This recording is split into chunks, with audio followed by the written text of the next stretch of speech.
circles trying to find us out. But if you're looking for the truth, like I find it out. Next, I can't go to space, so we hit the roof. Get it, hit the roof. And it all came to light with 200 proofs. Now I'm just really sick of people lying to me. So when I tell the truth, don't come crying to me. Pick up the phone, get on the line with me. Line with me. Who you gon' call? Who you gon' call?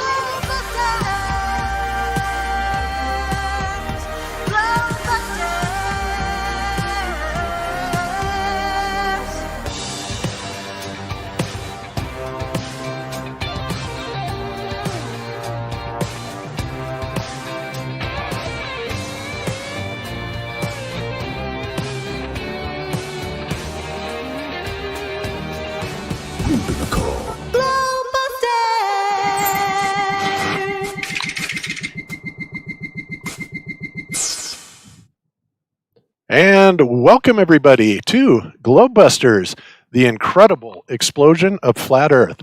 I'm your host, Bob Xanadude60, and we are back with another great show for you today. Got lots to talk about. My goodness, so much has happened this week in flat Earth, and so much is going to happen in the next few weeks. Just a ton to talk about, so we thought we would kind of cover that this week instead of going so far into the technical side of it. But lots of interesting things happening. But before we get to that, let me go ahead and introduce my panel with me today. First up, as always, is Jaron from Jaronism. How you doing today, Jaron? Doing great, Bob. Thanks a lot. Glad to be here. Thank you, everyone in the chat, for tuning in. It's going to be another great show, so just happy to be here. Yes, very cool. Awesome. And yeah, it's feeling a lot like winter. We had a whole lot of snow this week, and it was cold and just crazy weather. So, it's about ready to happen. I'm going to be looking forward to going to Dallas where it's nice and warm. At least I hope it is. Yeah, I haven't seen any weather predictions yet, but should be pretty nice here in California. We've got a lot of wind, and it's pretty cold too. So winter is a-coming. Yepers. All right, fair enough. Okay. So, and next up we have with us from down under, the great, the awesome Iru Landucci. How you doing today, Iru? Hello, Bob. Thank you for the mention. Great, with a lot of heat down here. We have the sun very close right now. So here I'm start to sweating when I during doing the show. I don't have air conditioner. I just moved to a new place, so I'm trying to not get cooked along the show. But no, nice weather here. I don't know Dallas how it's gonna be. What do you think? I need to take with me winter clothes or Well, summer that's a good. clothes?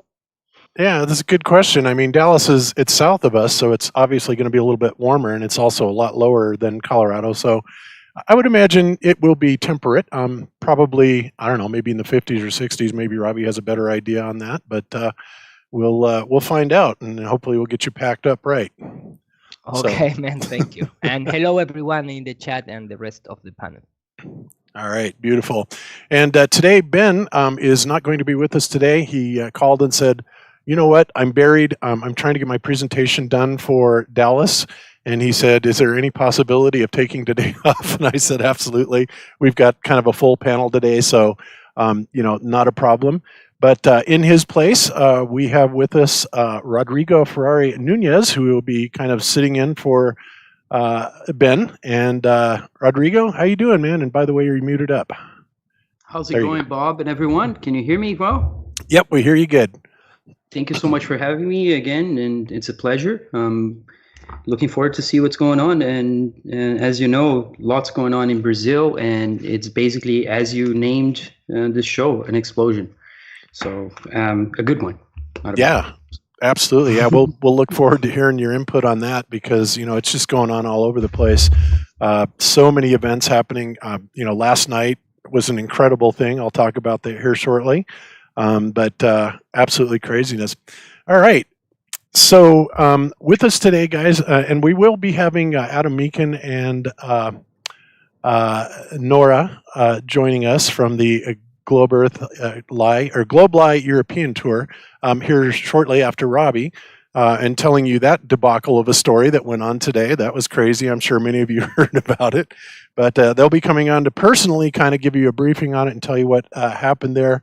But, craziness ensues. We're not going to go through this explosion of growth without a few hitches in the giddy up from here to there. So that's going to happen. So Yeah, for sure. Maybe Yep. you need to change the name to expansion. It's no explosion, expansion. there you go. Yeah, Well, maybe we that, don't want it to explode, huh? that's true. We don't really want that to happen.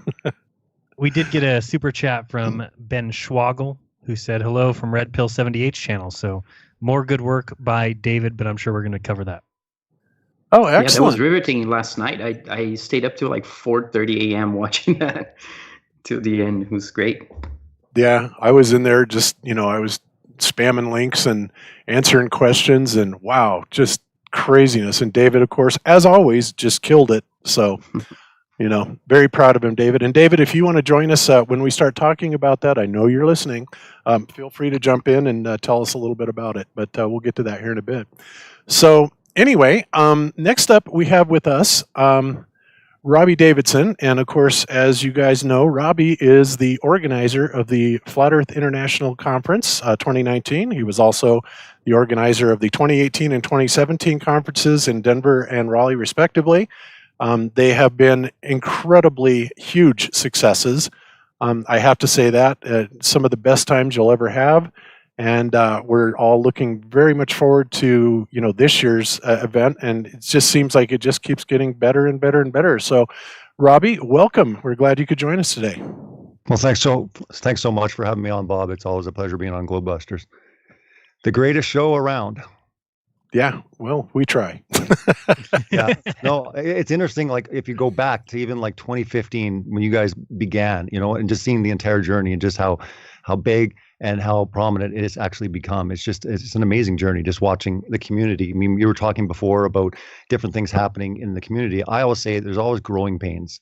We really are in the infancy of flat Earth in the community, and this is just to be expected in any community. It's not just flat Earth, but there's going to be growing pains. But you know what? There's a lot of good people being filtered out, through the process. And I think more and more we're seeing a collective of some really great minds coming together, and we all have our differences, but we all believe that we're not on a spinning ball flying through space.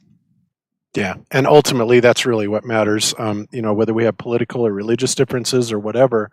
The thing that we have to keep in mind is that, our opponent, if you will, I won't say enemy, but our opponent is, the people that have perpetrated this incredible hoax, lie, deception, whatever you want to call it, on humanity. And, Absolutely. they're the ones that are really a danger, in my opinion. But, and we've got to just raise awareness about it. I certainly would never advocate going out and, trying and rectify the problem violently ever. Violence never solves anything at all. Yeah. So Yeah, no, absolutely. Well, no, it's exciting. I mean, we're down to 12 days to the conference. I can't believe how quickly it's coming around. If you don't mind, could I share my screen? Oh, absolutely. All right. So I'll just put this on just so I can run through a few things with people that are watching the show. Because there was a couple questions in the chat talking about, will it be live streamed? Yes, you can sign up for the 2-day live stream. That includes all the entertainment, everything to do with Owen Benjamin, all the sessions. We're actually going to be streaming both stages this year. This is the first that we're actually going to be doing simultaneous streaming, so you can go back and forth. And I'll get into the schedule here in a second, but I wanted to first just get into the speakers. Hopefully I am broadcasting. Am I broadcasting on the stream yet? You are presenting and sharing. Absolutely. Wonderful. Okay, well, let's just go through the list here because we've got like just an amazing lineup this year. We're starting off with Rob Skiba. We got Daryl Marble, Owen Benjamin, which I know for a lot of people, it's going to be incredible to finally meet Owen. I've been having quite a few conversations with him, and it's been a real amazing journey watching his whole journey, his whole awakening. We've been privy to see how he kind of came to it, and he's like, I don't want to be a flat earther. No, this can't be true. So now he's coming out and saying, wow, I'm a flat earther. I think that he's going to have an incredible, show, not just making us laugh, but also really making us think. And I think that he's going to give us a lot of encouragement moving forward and saying, let's be bold. Let's go forward and let's do some damage to the globe. So really excited. Of course, David Weiss, that really, was influential, not just, in bringing Owen, but even recently with so many different platforms. InfoWars, there's some incredible stuff going on behind the scenes, not just with Eddie Bravo, but also Alex Jones, a bunch of his crew producers. They've already kind of come on board. So Alex actually is getting it from multiple sides right now, which is really encouraging. There was an update that I actually just got. And I'm not saying that Alex is going to be there, but Eddie's even confirming that he's really starting to go down that rabbit hole, which is really encouraging. So we'll see what happens here in the future. But that latest thing that Greg Reese just put out, the Antarctica video, that 10-minute video, my goodness. Yeah, I mirrored it. It was awesome. Yeah, it was really good.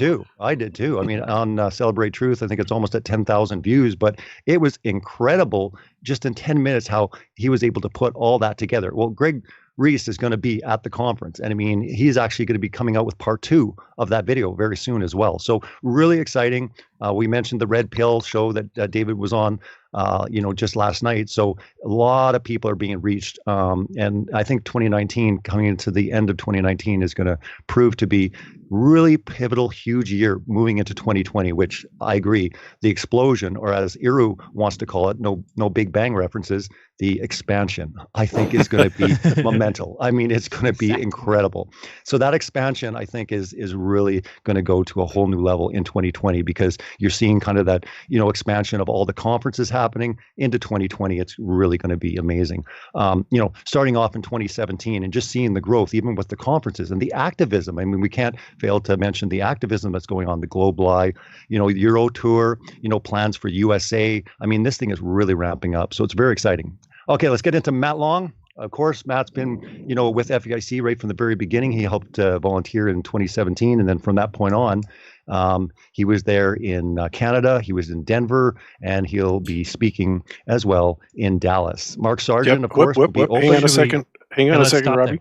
Let's stop right there for a second. And I want to give a Globebuster shout out to both Matt and Jessica Long. They just had a brand new baby girl named Winslet Josephine Long. And she is absolutely adorable. So congratulations, you guys. Great job. Congrats. Yes, absolutely. Yeah, absolutely. Jessica actually reached out to my wife because my wife was sending her exercises to do the following night. And Jessica actually this morning, very early, because I think they had their baby girl at about 7:30 a.m. Mountain Standard Time. She said, the exercises you sent me worked. So my wife had a, home, delivery as well. And this was the first time trying it in a pool. My wife did the same thing, and it was a really incredible experience. So we've kind of been part of that process, but huge congratulations to them. I know Matt's going to be very excited, and Jessica, and just the new addition to their family. So yeah, big, huge congrats to them. Mark Sargent will be opening this year. What's interesting about Mark Sargent is the only time he's opened an FEIC was when I did the very first one in Canada. I said to Mark, isn't it interesting that you've never opened an FEIC in the USA? So really, really awesome to be able to have Mark Sargent open the conference this year, and he'll be giving an epic speech like he always does. Also, I want to mention as well, for people that aren't aware, everyone at the conference, whether you're VIP or not, everyone will get a autographed copy of Mark's new book, Flat Earth Clues, End of the World. And let me tell you, it's an incredible book. Yeah, it really, is. really well done. It really is. Yeah. In fact, I just got a copy of the audiobook last night where he did all the narration of it, and it was awesome. I mean, it was so well written, and his narration of it, and he was so gracious, and it's a fabulous audiobook. So I'm sure, obviously, the book is going to be equally as good. It is. It's an incredible book. So everyone is going to get a free autographed copy of Mark Sargent's book. Mark's getting in early, and he's going to be autographing like a maniac. I said, you're going to be busy up in your hotel room. And he's like, I've got the Funky Bunch to help me. So he's got a lot of help, I guess, stacking and doing things with his books. But I just thought it was a beautiful thing. Sorry. Now, Robbie, let me ask you a question. I don't know if this is true or not, but I had heard that there may have been some problems with delivery of those books. And in lieu of that, I heard the possibility that people may be getting the free audio version. I don't know if that's true, but I did hear there was some problems with that. Well, I talked to Mark and he wasn't sure based on the delivery if they were going to get there on time. But I said they're shipping from the States. This isn't America. It's not you're not going international, so they should get there because he actually had ordered them I think a week and a half ago. So he was kind of concerned maybe they wouldn't come. But anyways, if they come, everyone's getting an autographed copy. If they don't come, I'm not sure what the plan is. I mean, that's the first time I'm hearing it. I talked to Mark 2 days ago. So unless you've heard something different yesterday, I was just talking with Mark. But anyways, I'm glad you mentioned that. I'll have to talk to Mark and find out. But that is the plan. enough. Anyways, if they're arrived and they're there, everyone's getting every year, FEIC, what I've wanted to do is to give kind of a special surprise that wasn't really in black and white. So the first year was a free copy of my DVD, Scientism Exposed 2. And then obviously in Denver was Flat Earth Man, his album, being able to give a copy to everyone of his brand new album. So this year, I worked on with Mark and said, hey, can we come together and can we offer the book for free?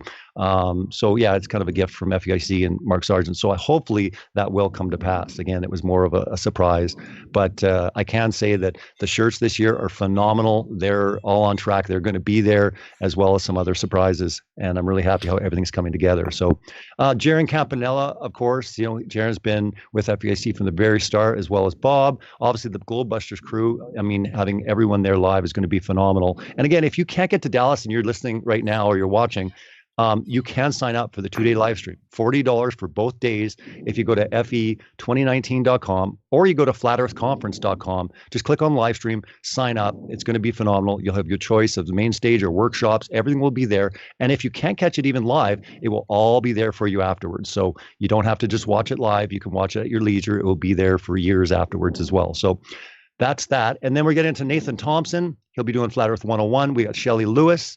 Myself, Zen Garcia will be there, Jared Cressman, Nate Wolf, Paul on the plane. We got Rick Hummer as the Master of Ceremonies. It's been an amazing journey with Rick being part of every single FEIC. I couldn't do it without him. He's definitely a very close friend, but also a great asset to Flat Earth as well. So Cami Nodell will be doing a workshop with Zach Sabella, which is going to be awesome. They've got something really special planned. Nathan Reynolds, Iro Landucci from Globebusters. He'll be doing a Spanish session. That's a first for FEIC, Spanish only. We're doing a workshop set up there. It will be with Iro and with Richard Schmidt. So both of them will do a Spanish speaking session on just what's going on in the world and different things. So Iro could probably talk a little bit more about what he has planned for that. We got Noel J. Hadley, which has put together another incredible book on all key people in Flat Earth. I think it's called The Unexpected Cosmology is the name of his book. He'll be debuting. And, he talks with Bob and with David Weiss and myself and Rick Hummer and Rob Skiba. And he really goes in. Patricia Steer is in there, Mark Sargent. He really goes into the background, the history. Who are these people? And I believe it will be either 2 books or 3 when it's all said and done. But the first book, I believe, is 400 pages. So if you're familiar with Noel J. Hadley, he has an incredible writing style. I'm really looking forward to that book that will be debuted. We got Jason Lindgren from Crow 777, which is going to be phenomenal to have someone represented there. Jason's going to be doing a really incredible workshop on science, space travel, and a scientific worldview, which I think is going to be phenomenal. And we got and Ben no, with wait, sorry? and no, guys, that is not Ozzy Osbourne. I know That's a lot of people are like, yeah. Is that It's Ozzy kinda- Osbourne? That's what I thought when I looked at it. I was Yeah, like, oh my when he was God, the younger. resemblance That's is remarkable. I know it's a hardcore picture, but completely. Yeah. he's really, really excited though. I mean, and it's been amazing actually to get to know Jason and just everything that's in store, for FEIC, which is going to be phenomenal. So yeah, you'll be able to catch, the live stream on the workshops, like I said, if you sign up for the live stream. And I would advise you to do so. I would say with FEIC, every year we've had a very flawless stream, no buffering. I make sure that we have the fastest internet, the best kind of equipment behind the scenes to make sure that people that can't get out to the conferences get the best live stream, the best experience possible. So in the Dave Marsh, going to be doing some amazing workshop on the moon. We got Chris Bailey and Michael Solomon. They're actually doing the first workshop on the history of the globe deception. So they're actually going to go back in time and they're going to chronicle right up to present, which is really phenomenal because that really hasn't been done yet at FEIC, where someone's gone right throughout history and seen how this whole globe deception came to be. We got Karen Endicott and Karen B, and then obviously Richard Smith, like I mentioned. So yeah, there's 28 speakers in total, which is phenomenal. And it's going to be an amazing time. For everyone that's watching that's going to be there, early registration on Wednesday is at 5 p.m. You can get registered early, and I would advise you to do so. The lines the next morning are going to be probably horrendous, and it's always a good idea. If you're there already, get registered. There's going to be activism going on. David Weiss is doing a lot of stuff as well. I think there's a mall about, a block or two away from the venue, and there's going to be a lot of activism going on, bring signs, different things like that. They're going to have a lot of fun there. As well, if you're VIP or a speaker, we're doing the VIP speaker mixer reception at 7 p.m., and that's on Wednesday. So that's that. And then registration starts at 7 a.m. on Thursday morning, bright and early, 7 a.m. So the doors are going to open at 8 o'clock, 8:30 it kicks off. With myself, I'll be passing it over to the Master of Ceremonies, Rick Hummer, where he will continue on. We'll open up with Mark Sargent. We've got a quick break. We got Flat Earth 101 with Nathan Thompson. Or you can go to the History of the Globe Deception with Chris Bailey and Michael Solomon. So again, there'll be simultaneous stages going on at the same time. If you sign up for the live stream, you can kind of go back and forth or whatever you want to watch this year, rather than waiting till after the conference and then being able to see the session. You can see this live. And then we've got Science or the True Creation with Nate Wolf, or there'll be the workshop, How the World Works with Cami Nodell and Zach Zabella. We have our lunch. We're into part one, Testing the Globe, who really has the intellectual high ground. Rob Skiba is about to rip it hard this year. I was just talking to Rob yesterday. It's going to be phenomenal. There is no workshop when he's on. We go into Daryl Marble, Flat Earth According to D. Marble. And then we've got the Spanish workshop. And Iro can basically explain real quick. Iro, do you want to explain real quick all this Spanish? Yeah. The idea is, just because the last time that we went to the conference, we was in the conference, we see a lot of Spanish people. A lot, I mean, maybe 20/30 persons. So, it's not, of course, 100 of Spanish community, people from the Spanish community in this conference, but it's quite a lot just to, trying to explain or share, like a Q&A session, but for the Spanish community that a lot of them follow my research in my Spanish channel. So that is the first idea. Of course, we were talking with Richard, because Richard is also a guy that so many Spanish, flat earthers follow him. In fact, he was with me in the Barcelona conference that I made at the beginning of this year. Rodrigo also know him, and we are like, one of the most researchers that the people follow us. So the idea is just to share some time, spend some time with the Spanish audience that probably is going to be there. And we have like two ideas. One is a Q&A session, and the other one is just we really like to share with the community how expansive we made the flat Earth topic here in Latin America, based on the first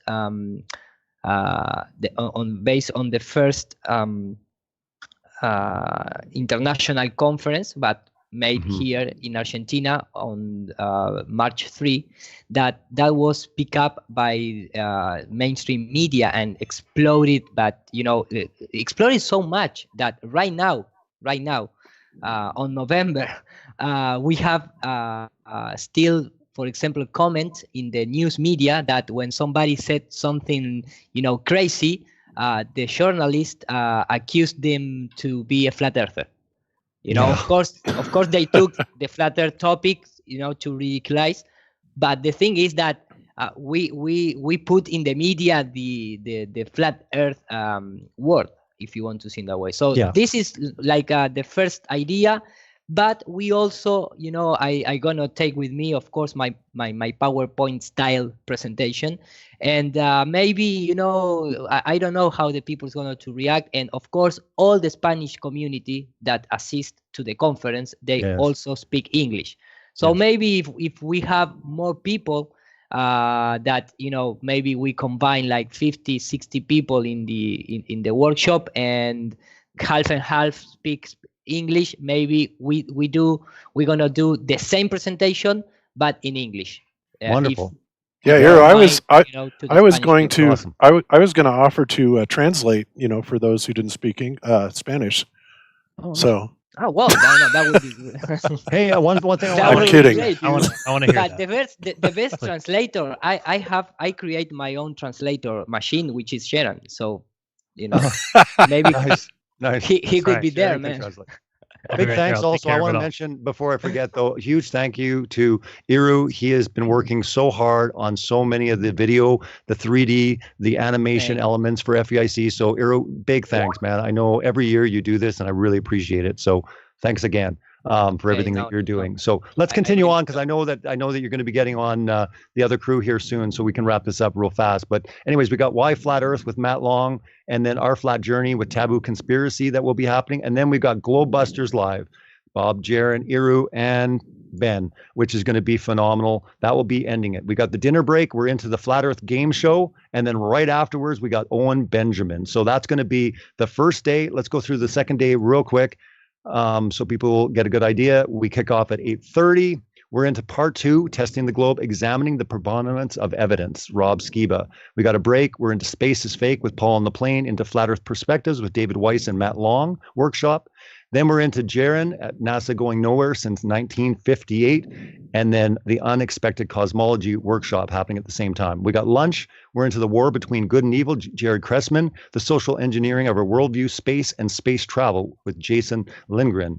We're into A Flat Earth Rising, a call to action, which will be focused on activism with Shelley Lewis. As well, we've got the workshop Testing the Moon, a Globe-Lie perspective by Dave Marsh. We're into the afternoon break. We're into scientific breakdown. And again, Bob, I will get your exact title if you have that soon for your presentation. At the same time, we'll have Zen Garcia winning for Flat Earth. He'll be talking a lot about his court cases that are happening presently, and he really is winning for Flat Earth. The judges even, coming up with verdicts that the evidence for the globe is not there. Therefore, the lawsuit is not going through. The person that's trying to sue Zen, if people are aware of that lawsuit, look into it. It's actually pretty extraordinary what's going on, and it's continuing on. It's going to happen with another trial is being set, I believe, for maybe early 2020 or into December. So he'll update us on that. Concluding, we got Standing for the Truth with Nathan Reynolds. We're into the VIP speaker dinner, the dinner break. Then we've got the Flat Earth Q&A mega panel. And this year we're doing something different. We're going to have actually people all submitting questions. People will vote on them. This way, each speaker will be asked a question rather than, a question taking 20 minutes because everyone wants to chime in. It will be like, this question is to Jaron. He answers it, next person. So we're going to have directed questions that people can go to an app or to the website and they can type in, and then we'll collect all the questions there and choose. Concluding the night will be the Patricia Steer Flat Earth Video Awards 2019, hosted by Mark Sargent and Karen B. And this year we're doing something a little different. Not only, presenting awards, awarding people in the community that have done significant work, we're also going to be showcasing some music and some live performances in there just to make it a little bit more of a grand show at the end. And then closing remarks by me. And that's it. So again, anyone listening, go to fe2019.com or flatearthconference.com, sign up, get your tickets. There is only 8 VIP tickets left if you're interested in that.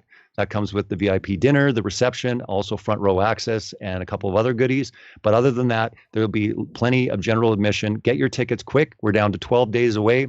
And if you want to live stream it, sign up for the live stream. You can click on it when you go to the conference website, and you'll see it right there. You can buy the event, or you can buy all the events, which means all the previous, 2018, 2017, Canada, they're all in there. And it's $45 for everything, or $40 for this year. And that's the 2-day live stream. And that will include Owen Benjamin and everything. So for $20 a day, it's a great value, and it will be like the next best thing if you can't be in Dallas. So I think that's it. Unless there's any questions, I think I can wrap up. Okay, well, cool. Yeah. What I understand about the venue, Robbie, I saw a video that Rick Hummer released from the venue itself, and it is absolutely extraordinary. It looks like it's a brand new hotel. Is it? It was all reinvented. I mean, they did tell me that they did all these renovations, but when Rick went there, in his words, he said it is one of the most incredible venues he's ever seen in his life. It made me happy because I'd never seen it. I just was really happy with Embassy Suites when I did the very first conference in Raleigh. So I wanted to go back to Embassy Suites because I really liked what they offered. But this one is it's beautiful. I mean, he said it's spectacular. I was talking to Rick, and he was beyond words of how how incredible this venue is. But not to mention, when the doors open and people see even the stage this year, it is definitely taking it to the next level. I am putting a lot of work into making this show and everything about this presentation with this event spectacular in every way. But I can tell you that even just the stage presence, when those doors open and people see just what the stage design is like, I think people are going to be blown away. It's absolutely incredible. I feel at this, Bob, that, the world is watching, the media is there. This is, showing a professional representation, not just of the community, the speakers, everyone that's involved with FEIC. And, there's a lot of exposure that comes from these conferences, not just with FEIC, but everyone, the ones that are happening all over the world. And I think that's one of the things that really starts to wake people up and go, wait a minute, this is not just some internet, fringe thing. These guys are meeting in buildings. These guys are actually like assembling. I mean, things are getting serious now. And I think that's why people are taking notice of all the activities that are going on, not just with activism, but also the conferences. It was a pivotal point that conferences needed to happen. And, it did happen. And I wasn't saying before, in interviews, I've always said, it became real after the first international conference happened. What I meant by that was that it became real life. Jaron and Bob met for the first time. I mean, that alone was magical. Do you remember that? I do. That was awesome. So it was becoming real in the sense that it moved off of online and to the world. They looked at it and said, "Wait a minute, this is significant. This isn't just something to shrug off. This is serious." And now that it's expanding or exploding in all these different countries, the world is watching, and they're it's profound. And they're like, "Wait a minute, what is going on? How can so many people believe something so crazy as the Earth is flat?" But I say to people all the time that when we're in front of the camera, it's not about convincing people, it's about educating them. And I'll tell you one thing, if we go a long way explaining to people what we don't believe, rather than what we believe, we'll be really far ahead. We don't believe in the Flat Earth Society. We don't believe we're a flying pancake in space. We don't believe we can fall over the edge. Rob Skiba and others have stressed this, and I do this in front of interviews as well. But you'd be surprised that some journalists will actually start changing pictures on their articles. Some journalists will actually quote that these guys don't believe that they're a flying pancake in space. They believe the Earth doesn't move. Stuff like this will take a while, but that transition will help people go, well, wait a minute. If they don't believe that flying pancakes in space, what do they believe? So, if people are going to laugh or ridicule it, you got to remember this. That's why I don't take it personal. Most people that are laughing at us right now, they're thinking of that image of a pancake in space with all the other round planets. We have to get them to a point of understanding what we really do believe. Once we get them there, they might not be laughing so hard. They might be more intrigued than thinking it's funny. Yeah, absolutely. Yeah, and that's, the fact that we have really got such a first-class presentation on this, I agree with you completely. People are going to take this seriously. They're realizing that, this isn't, some sort of a joke or put on by a bunch of people that have no idea what's going on. So, and Robbie, we have you to thank for this. I mean, you put on the first conference ever, international conference, and that in and of itself is an achievement that is really remarkable, and we all definitely appreciate that. And so many places around the world are following suit.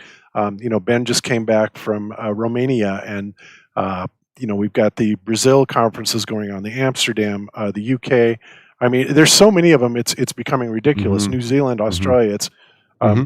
It's really, really going viral at this point. And you, sir, pretty much started it all off. So, kudos like to you. I said, I mean, but again, I couldn't have done it with all the speakers, and I couldn't have done it without the community. So, I mean, while, I appreciate that, thank you very much. Again, it takes everyone involved to make this happen, because I could put on a conference, it could be beautiful, but if no one shows up, right? Or no speakers want to speak there. So, I mean, it really takes a collective coming together to make this happen. But again, it did happen. And now, you can't do anything to stop it. It's just a runaway train at this point. And it's going to continue. The momentum is going to continue because, again, the Earth is not a spinning globe in space. We're not on a spinning ball. That's just the facts. I'm still blown away. Even to 2019, when I see some, latest journalist or some news report, and they're still bringing up Eratosthenes or boats go over the curvature. They have nothing. And that's what blows me away. Again, we're on the side of the truth. And again, looking back on history, these times are going to be remembered. And it's always a struggle. There's growing pains. There's attacks. And again, it will be actually documented. And again, people will look back and go, wow, look at all the stuff these guys had to go through. But it's worth it because it's the truth. And we're all going to be moving forward together with this. So I'm really excited. Like I said, Dallas is going to be incredibly special. I can say that because, this is 3 times the charm for USA. This is the 4th annual for FEIC, if you include with the very first one in Canada. But really, when it comes down to it, we're all there and we're representing, and the world is watching. I mean, talk about media. There's a lot of media coming. I mean, CBS is not just doing a news piece. They're doing full on, documentaries. They're doing, different things. But there's a lot of people. And I say, let's not be scared. Let's just get in front, because again, if they don't get us in front of the camera, they're going to find someone else if they want to document flat Earth. So, as far as people that want to be interviewed, if you're capable, and sometimes it's, be bold about it. I mean, that's where Owen's at. He's saying, just be bold about it. Yeah, they might make fun of you. Yeah, they might misquote you. But at the end of the day, they're going to find someone else if this is a story that they want to report. And who better to get a lot of people that are associated, especially at FEIC. I mean, if you look at that lineup, let's just go back to that lineup. I really can't see anyone there that wouldn't be good to be in front of the camera. You know what I mean? And I'm just saying, if they're wanting to interview these people, a lot of people sometimes are gun shy, like, I don't know. And yeah, there's some blowback. Again, it's to be expected. But I'll tell you one thing, I'm going to be bold. I'm going to stand in front. I'm going to try to get as many clips in there as possible. And even New Zealand, when I did that, they actually quoted me saying that we don't believe we're on a spinning or a flying pancake in space. And we don't believe the Earth moves. Well, they got that right on the mainstream television network in New Zealand. And it said, none of us believe that the Earth moves. Well, that kind of is weird if you start thinking of, these memes and these ideas of flat Earth society. So it's that shift that needs to take place and get people and journalists and the media starting to go, well, wait a minute, what do these guys believe in? And that's where it becomes intriguing. And I think that's why you're going to see the media shifting, not to ridicule, but now it's like, what is going on? I mean, people are fascinated that this many people are waking up to this idea in 2019. It's past the point of ridicule. Conferences are exploding everywhere, all over the world. You're finding people of all different walks of life, all different age groups. This is not something that they can even put us in a box. What is going on? And I'm telling you right now, journalists, there's some good journalists that are coming out and they're saying, look, I'm reporting this. I'm allowed to report on this, but I'm even intrigued. And I've been looking into it. And there's some things, I've talked to many journalists where they're like, look, man, I've looked into it and you guys have some good points. So again, it's exciting. This is exciting to be in this point in history. I'm privileged and honored and blessed to be called to be doing these conferences. Again, I didn't pick doing this. I mean, it was picked for me. 100%. This was a calling from God. He called me to do it. I kind of shook my head and said, really, what? Why? I mean, as a Christian, we all feel that way, Robbie. Well, exactly. But even me more so, as a Christian, why wouldn't I just do a Christian only conference? He's like, no, I want you to do an all conference, So again, sometimes I'm, shrugging and I'm wondering, but again, let's answer the call. Let's keep going forward. When we look back on it, it's going to be an exciting part of history. I don't think that we need to have fear. We need to be courageous. And yes, there's going to be some speed bumps. Yes, there's going to be some hurdles. But I'll tell you one thing, there's going to be some huge wins, Bob, like your CBS interview. That was massive. That still, hands down, was one of the best, she disappeared shortly after that. But the fact was that got out and a lot of people saw your CBS interview. So yeah, we will have some that were misquoted, but we're going to have a lot of people that are going to quote us for the truth. And people are going to hear that. And the truth sets people free. Yep, I agree. Beautiful. Well, all right. Well, Robbie, we appreciate so much everything you've done, and thanks for joining us today. And we are all very much looking forward to being there at Dallas and shaking hands with all the people that have been following us and all the other presenters. And it's going to be an incredible social occasion, and we will be putting our best foot forward for sure. Well, I appreciate it. And thanks so much. I can't wait to see all of you again, really shortly. 12 days, actually less than for some of you that are arriving early. So it's going to be great to see Jaron and Iru and Bob and Ben and David Weiss and just everyone. So I'm really looking forward to it. Like I said, for the conference, it really is about the people. The speakers and the sessions, and that's all wonderful. But really, it's all about the community coming together and being real with one another. Agreed. All right. Well, Cool. Robbie, thank you so much, man. All right. I appreciate it. Thank you. All right. And we'll talk to you later. We'll see you in less than 2 weeks. I know. See you soon. Okay. All right. Thanks, everyone. All right, guys. All right. Beautiful. All right. So let me go ahead and flip my share screen back to the correct place. All right. There we go. All right. Now I got my act together. All right, guys. So, like I said, this is one of those things that everybody that has ever attended one of these events, it's fun. I mean, it's just a lot of fun. That's really what it's about. It's about the people. It's not like we're going to be sharing any earth-shattering or groundbreaking information. Maybe something will come up. But the big big thing is really being able to interact and hook up with the community, and just get these face-to-face conversations going on, going out, having a drink or a dinner or a lunch or whatever with everybody, and it's just an incredible experience. The energy is so high at these events. It's hard to describe unless you're actually there. So that's all I can say about that. All right.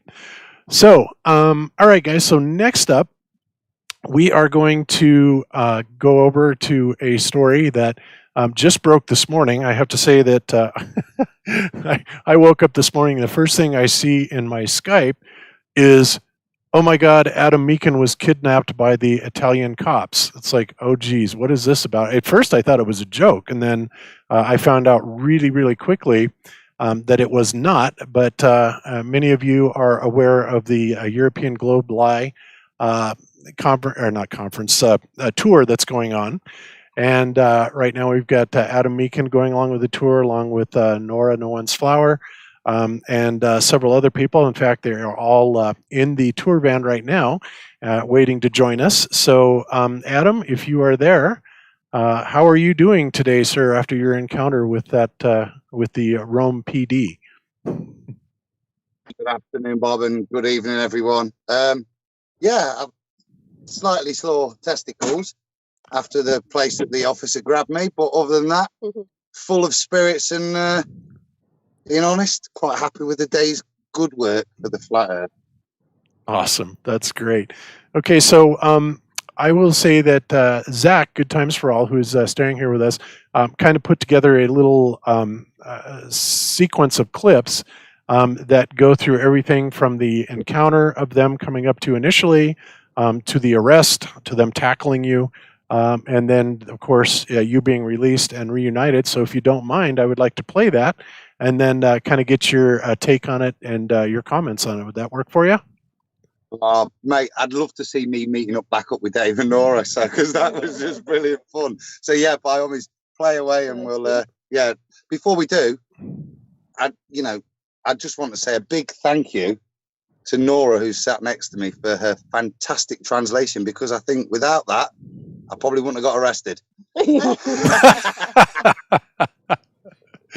Well, you can't ask for any better support than that, right? All right, cool. Okay, guys, so this clip that I'm going to play right now, I'm sorry, Nora, say again. Let Nora say hello. She's desperate to say hello. Oh, okay. Hello, Nora. How are you? I'm here. I'm saying hello. I'm happy to be on the show. Kind of tired. Very eventful day, but we're happy to explain what happened. Yeah, awesome. So, who else is there with you? The people in the van. There's Lisa, David, and his wife, Andrea, and Jack, and Adam, and of course we have one child. Zizi yeah, is here Zizi's as well. the child. Yeah. All right, beautiful. Trying to calm down after today. Okay, yeah, I can imagine. What a day! What a way to well, and you guys were, as I understand it, you guys were just wrapping up, right, when all this happened? No, we were setting up. Oh, setting up. Okay, I had it backwards. I was looking forward to a day of activism, and that's what I was prepared for. I had no idea that we'd be spending so much time looking for police stations and dealing with police, like, for the whole day. Oh, jeez. Okay. Bob, do you want us to comment the video plays, or is the sound? I'm not sure. I'm going to go ahead and play the sound as well, Adam, and it's only 4 minutes and 28 seconds. So hopefully you guys can see my share screen. Yes, it hasn't started playing it. Okay, cool. So I'm going to go ahead and play it, and then we will open it up for commentary afterwards. So, guys, here it is. This is what happened in Rome today. Holy smokes. Here we go. Did he say which law? Did he say which law was broken? Huh? Did he tell us which law was broken? No. But if they can't tell us that... He says that we need an authorization. Senti, non parliamo più adesso, guardi, deve togliere la roba, dopo ne parliamo. Deve togliere la roba. I ragazzi vogliono. Okay, so the man said, I asked them, could you cite the law? And they said, here's the law. And they went and physically moved the mats. Right, okay. So basically they're saying that might makes right and that they are the law. Right. It wouldn't surprise me. But they're nasty because as soon as I push a little bit, they say, don't make us angry. Yeah. Because they don't want to have to admit to it. You can always get the registration of I their... think you might be asking.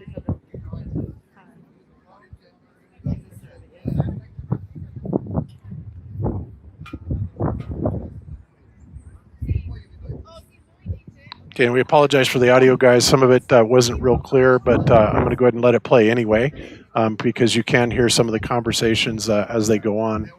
But as you can see right now, Adam is basically asking the officer for his badge to find out who he is. And, unfortunately, this is kind of a common occurrence where they're just saying, you know what, we're the law. We don't need to cite anything. You listen to us. And, of course, not only is that completely illegal in most countries, if not every country, it's really Orwellian and ridiculous.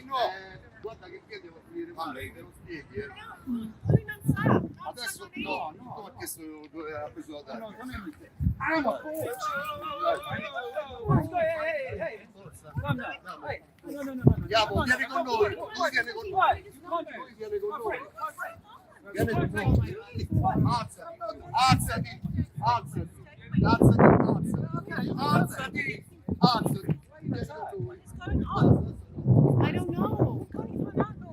I keep on checking. I translate. I'm afraid they were going to arrest me too. I just said I'm traducendo. They're thugs. They're thugs. Pick up the baby. Oh my God, this is so horrible. Yeah, an unmarked car. Because he asked the number. Now we're in trouble. This is awful. No handcuffs, guys, because technically he's not arrested, right? So I would call this kidnapping, frankly. Which would be something to be proud of. Adam Meekin! Yeah! Come on! Earth is flat and my friend is free! And you can't stop us telling you. Yes! Yes, Adam, you're back! Oh, mate! Oh! That was so scary. Damn, brother! Oh, fucking hell!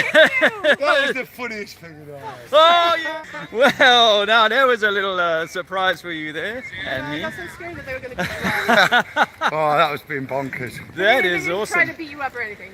No. They manhandled me a bit, obviously there, and then Yeah. at the police station they were arm were bending okay? and that. But oh, it's me balls. He caught me right in the nuts when he looked. It was like that up and under, wasn't it? So He grabbed your balls. Well, he was straight always, into he him. tried Yeah, to he was lift you off grabbing. the ground, wasn't he? Like Yeah. Well, that's why I went like that first. Was just like Wow, man. cheating. That's cheating going for the balls. That is bang out of order. But here he is, the one and only. Yeah, sorry for the trouble, guys. Nobody tell the wife, or I'll be in right trouble. That's so scary. Adam, he said he was going to arrest me too. I heard you said you can't arrest me. I'm just translating. Yeah. I'm only the translator. Oh well, we've found Adam, and the tour's back on. Wow. Unbelievable, guys. So there you have it. And thank you so much, Zach. Good Times for All, for making this. But yeah, so apparently, Adam, you were arrested, but technically you weren't arrested. But somehow I understand you have to go to court tomorrow for resisting arrest. Is that correct? So you go Yeah, first. I mean, technically, I was asked in the police station, did I have a lawyer? Of which I didn't give any direct answer to. I responded with, I am a tourist. And at that point, they arbitrarily decided to enact whatever powers they want and send some papers off to have some kind of kangaroo court hearing tomorrow without my presence. So that's the kind of the papers I've received. I've yet to have a good read of them. They're in a bit pidgin Englishy, and even in the police station, I pointed out that I didn't comprehend what the papers were saying. I pointed out that all my personal details, address was incorrectly typed up, which they changed and still typed them up incorrectly. So from what I've not read the papers, to be honest with you, since, but Lisa's had a look, and apparently I'm in court tomorrow, but I'll be represented by somebody else. So we'll let that one roll, and we'll take it down another line once I get back to the UK. But no, I mean, the crux of it was, Bob, that I was, I have no idea what happened in those events as to why I was assaulted and then kidnapped. But when I got to the police station, I was sat on a chair in the middle of a big room. It's literally in the middle of the room. It was a bit like, you know, that, oh God, it was a bit like a Pulp Fiction-y type scene, because he just put the chair in the middle of the room and said, sit. So I just sat there, had a little play with my beads, tried to stay calm. And when finally the translator officer arrived, I said, what have I been arrested for? And he informed me that I hadn't been arrested. I'd been detained to confirm my identity. And that's why I was at the police station. This is how they confirm your identity, apparently. Wow. Yeah. So we then went through lots of little bits of silence, little bits of info, me asking when I'll be released, etc.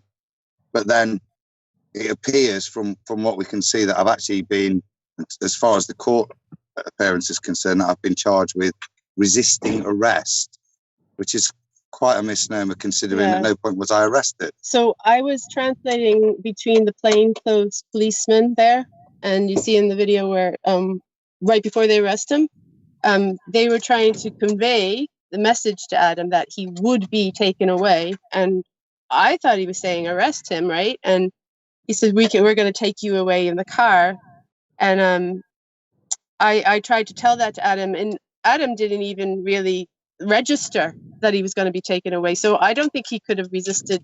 If you just walked away because you thought it was you thought it was nonsense. Well, I just thought, right, fair enough, mate. Because he'd asked me for my. I basically at this point put my common law hat on, because we've been we were in Venice and we worked with the police there, and they showed us the local regulations that actually did mean we should move out of St. Mark's Square and move on. And we asked these, I was going to use the word gentlemen, they said, these fascists, what laws applied here, and we got no real response. So I asked them the law, and they said, here's the law. And they start picking up the mats. And they were just making a point that they were in charge. They were thugs.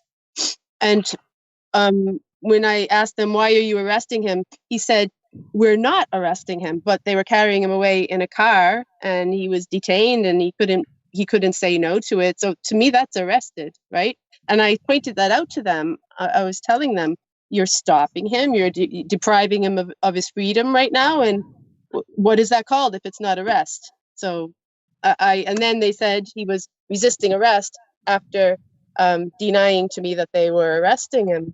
This is because you asked for the number, right? Yeah. So the purpose of this was that we got to this point, and we'd, all I've gone to do is go and ask the gent.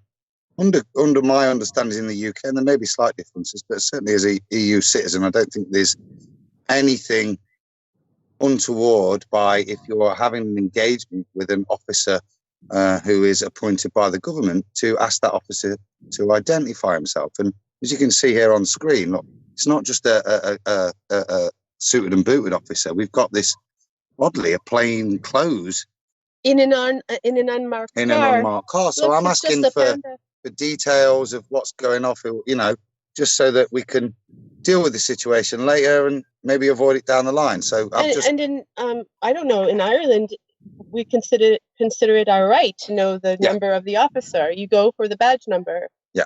It's your right. Yeah. And Lisa had previously, you'll hear a bit, Lisa's done a little bit with the camera to see if she can get his badge number. We've not seen anything. So at this point, I've gone up, and literally before him, I've asked him for a light, and we're chatting still because everything's been very civil. They're standing by their point, which is fine, but we're standing by our assumptions of what our rights are, and we're asking to clarify why those rights should be changed when all we're trying to do is provide information. There's also a very strange circumstance that I was trying to explain what we were doing, and when I was telling the plainclothes officer there what we were doing. He kept nodding, and he was very aware what flat Earth was. And he told me again, yes, I'm aware of what it is. And he said he wasn't in disagreement with us, but he has to do his job. And wow, it's amazing how much Yeah. zeal he had to do his job with, isn't it? Holy Yeah. cow! This is. Can I just say a few things? Sure. Bob, maybe. Well, I mean, these places. Have you been there in Rome? And I mean, you're in front of the Colosseum, right? It is very busy, very touristy. These guys will be on the edge. In Rome is the place where you always poorly treated if you're a tourist, because there's just so many tourists. Like a bad place to go in Italy, and everywhere in Italy you have their carabinieri, called their police officers, that they are somehow authorized to just come out and ask for your papers. If you don't have the papers, then probably there's some sort of procedure. And then if you don't have, probably if you don't, and they it's coming from the fascist period, of course, and it's like the center of it over there in a way. Yeah, But yes. it is what they're doing. They're probably following some sort of procedure, then didn't understand there's problems with translation, and then he forces you to go there, and somehow maybe that has something to do with the identity. But I'm wondering, what about, because I heard that Globe Light Tour had gone to some other cities and asked for authorization. So there should be, in Amsterdam, for instance, it was not a problem. It had been apparently authorized. So I wonder what's the case here. Why did they...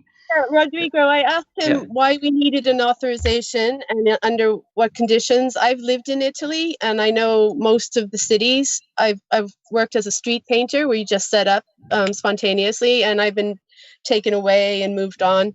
I asked him, why do we need an authorization here? And he said it was because it was a tourist area, like a UNESCO site or something like to that effect, and that nothing was allowed. And he pointed out that he was taking away the street traders too.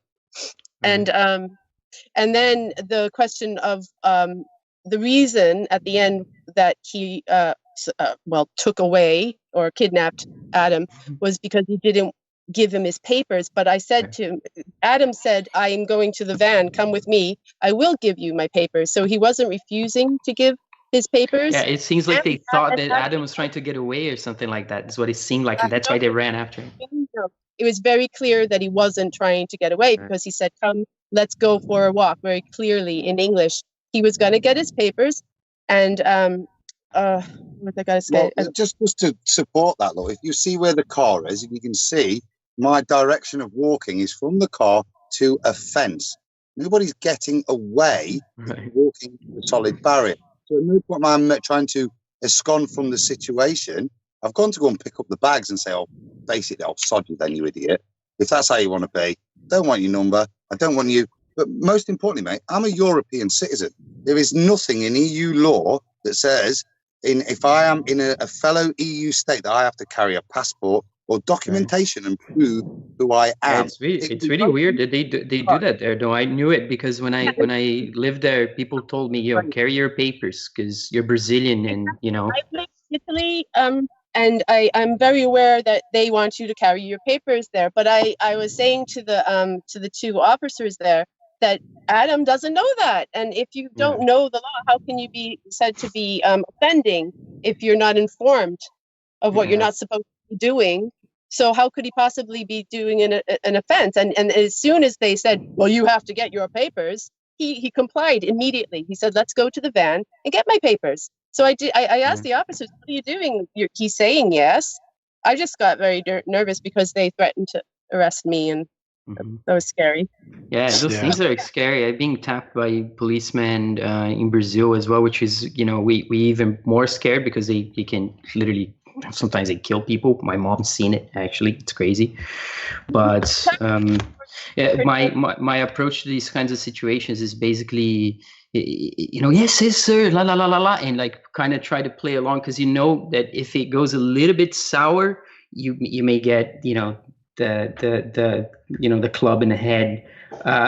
So it's a little, and we tend, I think in other, like in the States, for instance, there's a lot of more confrontation to the, I've once in Brazil, we were thrown tear gas in a party because I tried to defend my friend who was drunk, tried to say the cops not to harass him, tried to say something to the cop. He picked me up, together. My friend put us in a bathroom, threw tear gas in our face. Yeah. So I mean, I know, try to be careful. I've heard a lot of similar stories like that from South America. I used to have a partner who was from Venezuela. He told me terrible stories. But this is Europe. We're in the European Union. And Adam's right. He doesn't have to have his papers about him all the time and have the Nazi come up and say, papers, please. Yeah, really. Yeah. And of course, here, they would say, well, ignorance of the law is no excuse. And it's like, what? So that means that you have to study the hundreds of millions of pages of law. And if you don't know it, then you're guilty regardless. It's like the universe for the Neil deGrasse Tyson. The universe doesn't have the obligation to you to understand it. The same thing is applied. The same thing is applied with the law. Exactly. You don't need to, Yeah, and go ahead, Adam. Yeah, can I just clear that up? Because, like I said, we were in Venice in St. Mark's Square, and very, very different response. We're not super touristy. If somebody's going to state the law to us, like in Venice, we ask the officer to just present the piece of law which contradicts your standard rights, but obviously is something written into local legislation. So in Venice, the officers presented it to us. We worked with them and we moved on. Now, we asked this here. We weren't presented with any clarity.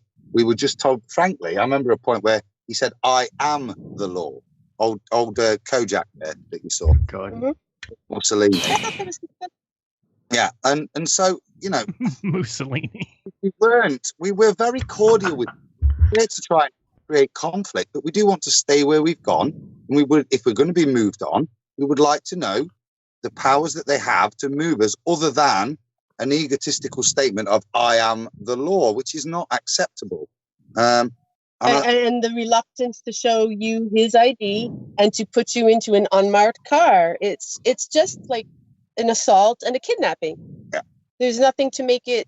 And we had complied with the law. Like a contract in any way. Laws and legislations are basically kind of a contract, and a lot of us don't even want to be in that contract. And if Adam was unaware of the terms of the contract, that's like if there's not informed consent, the contract is void. So I didn't see any I've asked him to rationality. clarify the content, and if he can't then get a salient point over, he can't then arrest me when he's of understanding that he has not expressed his point yet. And unfortunately, that didn't really matter, did it? Because right. The way they well, It's like the typical case about the here in Argentina, we have a lot of this situation, and it's the typical case of the police with a boring life, and they just say, I am the law, because he doesn't have any kind of, when he took to the police station, it's like a procedurement, like a regular thing.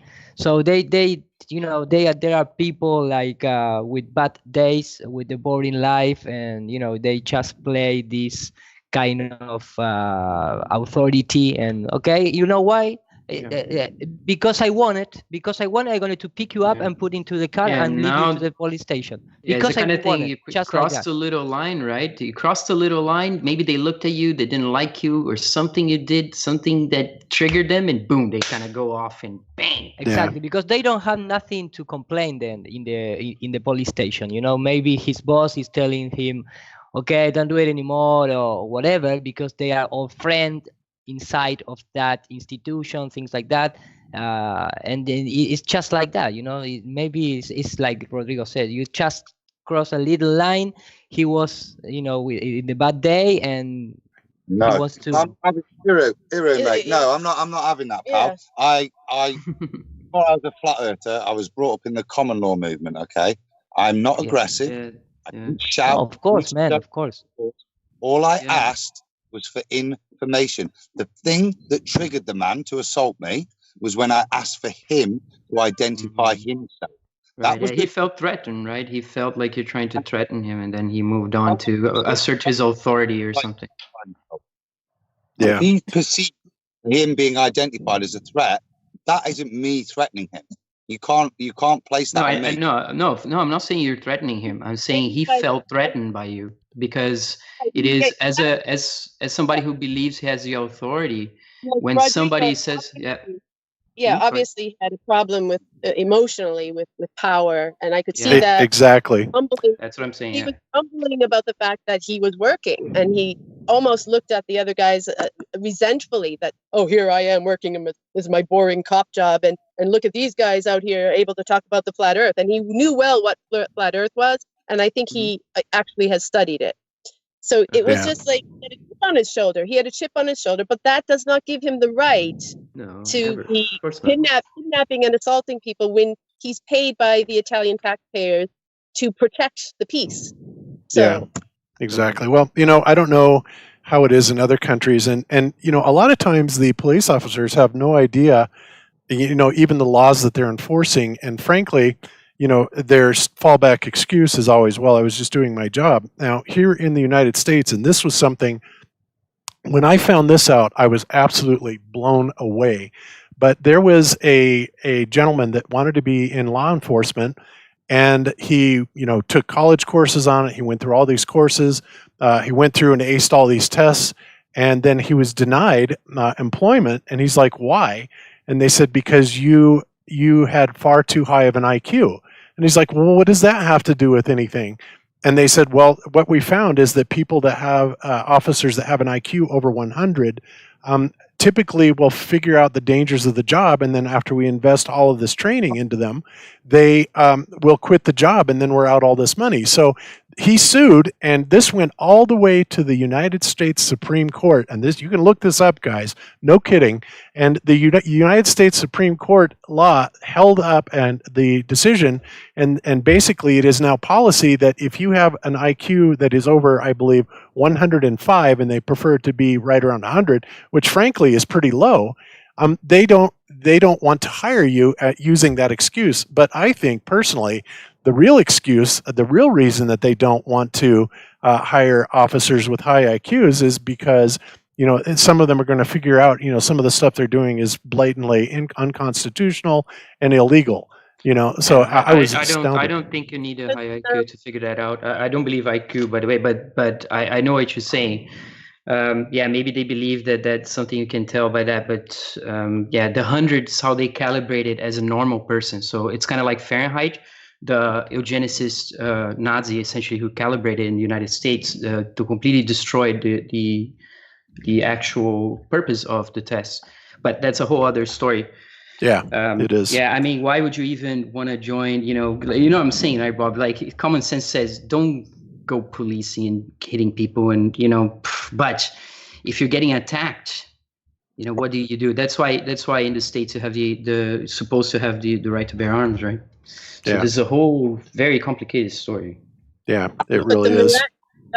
Reading people's rights, the Miranda rights, all of those things are in place so that you can't be disappeared, as happens in Argentina and all those crazy banana republics. We have those in place to protect us, and so asking a policeman for the badge number is fundamental. And but they play with this situation. Even here in Latin America, you have nice cops that follow the law, but you also have this kind of police that they knew that if you want to make something, you need to go to a court and initiate like a super complicated procediment to bring that situation to actual law court. So they know that you are a stranger, you are from another country, you are not going to do nothing of that, so that is why they took that position. This is coming. I can't do anything while I'm in Italy, but I've got documentation, and thankfully, because of the fantastic filming that Lisa managed to do from a surreptitious point, we have video evidence of the event. Okay, people can see my back was turned to the man when he assaulted me from behind. Yeah, we have a witness. We have me. I know every step of that conversation. I know that he wasn't informed that he was being arrested.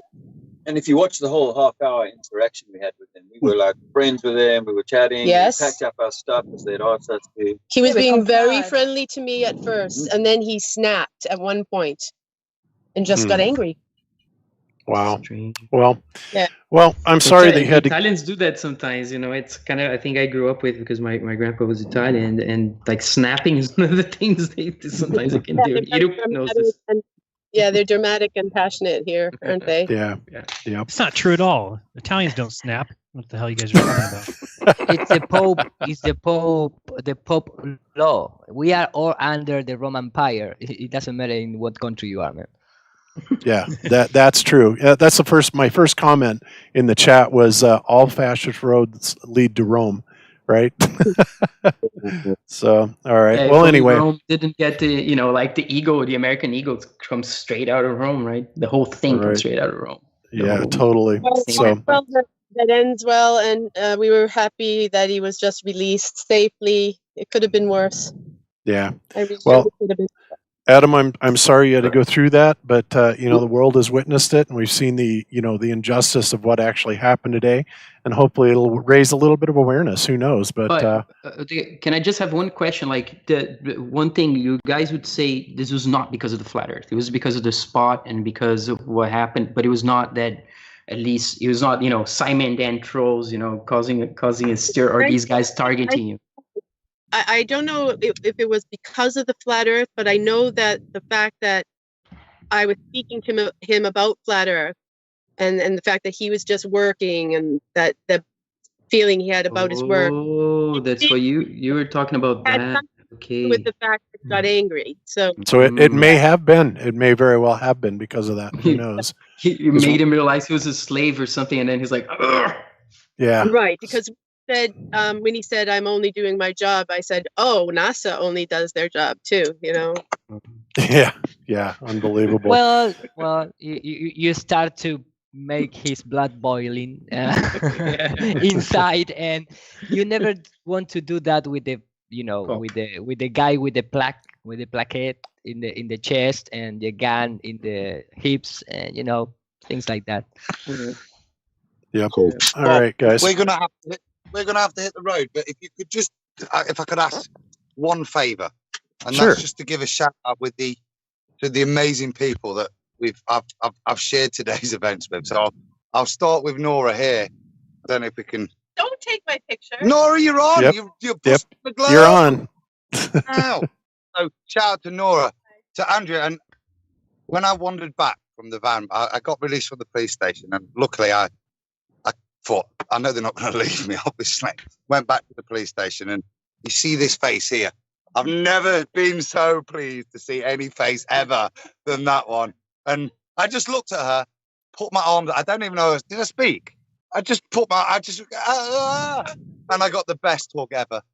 So shout out to Andrea. And then ZZ entertainment till everybody came back. Lisa there, what a camera woman. What a camera. Without her. Good job, Lisa. Yeah.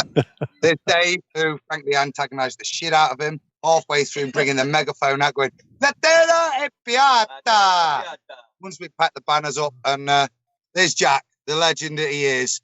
Thank God he weren't there, because he'd have gone steaming and robo-tackled him, wouldn't you, mate? And we've got to be honest, you know, it's been really weird today. The events, it's just felt like it happened for a reason, and people were there. We're never very, you know, people don't split up, but for some reason today, we decided to do that, and the way it all played out, and yeah. But I just want to say, yeah, I couldn't have got arrested with a better bunch of people. So, thank you.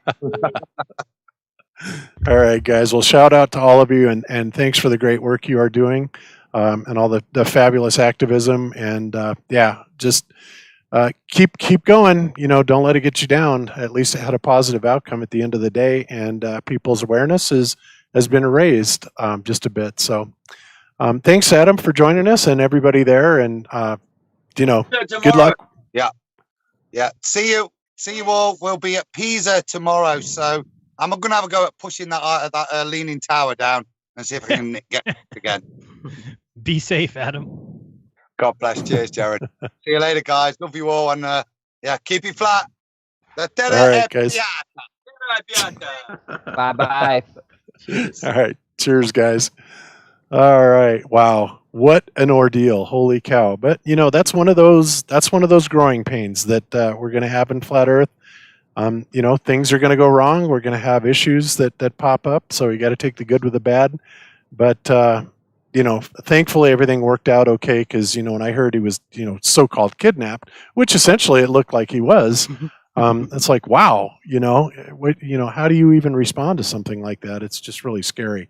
But it's strange, like how the streets are not actually public, right? They, somebody can just make you, some places have laws where you cannot actually gather with 2 or 3 more people at a certain time. It's just very odd how spaces are controlled, and how we sometimes come to realize when you come to a place like that, it, works so slightly differently, and maybe you say the wrong thing. These guys are, ready to, they're in the edge. You never know what's going to happen. Then you have a situation. No, and in fact, it's true. Well, at least here in all the Latin America, and I believe this for the majority of the country, the policemen that they are on street, they don't have the same kind of education and values than the police that are in the office, and the police that are on top of the police that are in the office, and this kind of hierarchy. But everybody knows that the police that are walking the street, there are like thieves. There are thieves. They make little money as policemen. well. They have slave jobs. They make very little money. Yeah, in fact, here there are literally a lot of the people that are in the street. They come from being thieves, right? Is the word in English para ladrón? They were thieves before, and they became cops. Yeah, and then become cops. Exactly. So that is the way. In fact, you can clearly see in his behavior, in this attitude, there are just and it's sadly to say, but it's like just really poor people or low quality mentality people.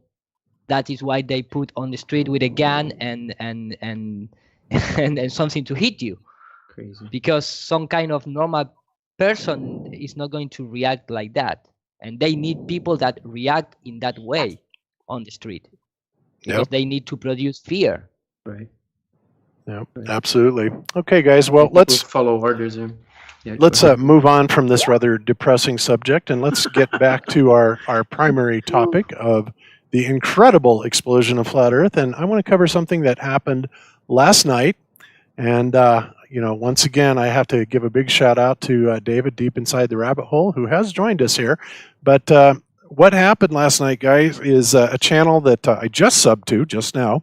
I'm surprised I didn't do it last night, but the channel Red Pill 78, and shout out to you guys there, actually had David on, and he called it The Earth is a Globe, Changed My Mind with David Weiss. Well, I got to tell you, my impression of it right from the get-go is there were several skeptical people in there initially, and David got on there, and you could just see the chat, the mood of the chat, how many people were in there. Even the skeptical ones were going, oh, maybe there's something to this, I was sitting there watching this transition happen with a lot of people right before my eyes. There was there was well over 3,000 people in the chat live listening to David. And David, tell us a little bit about this.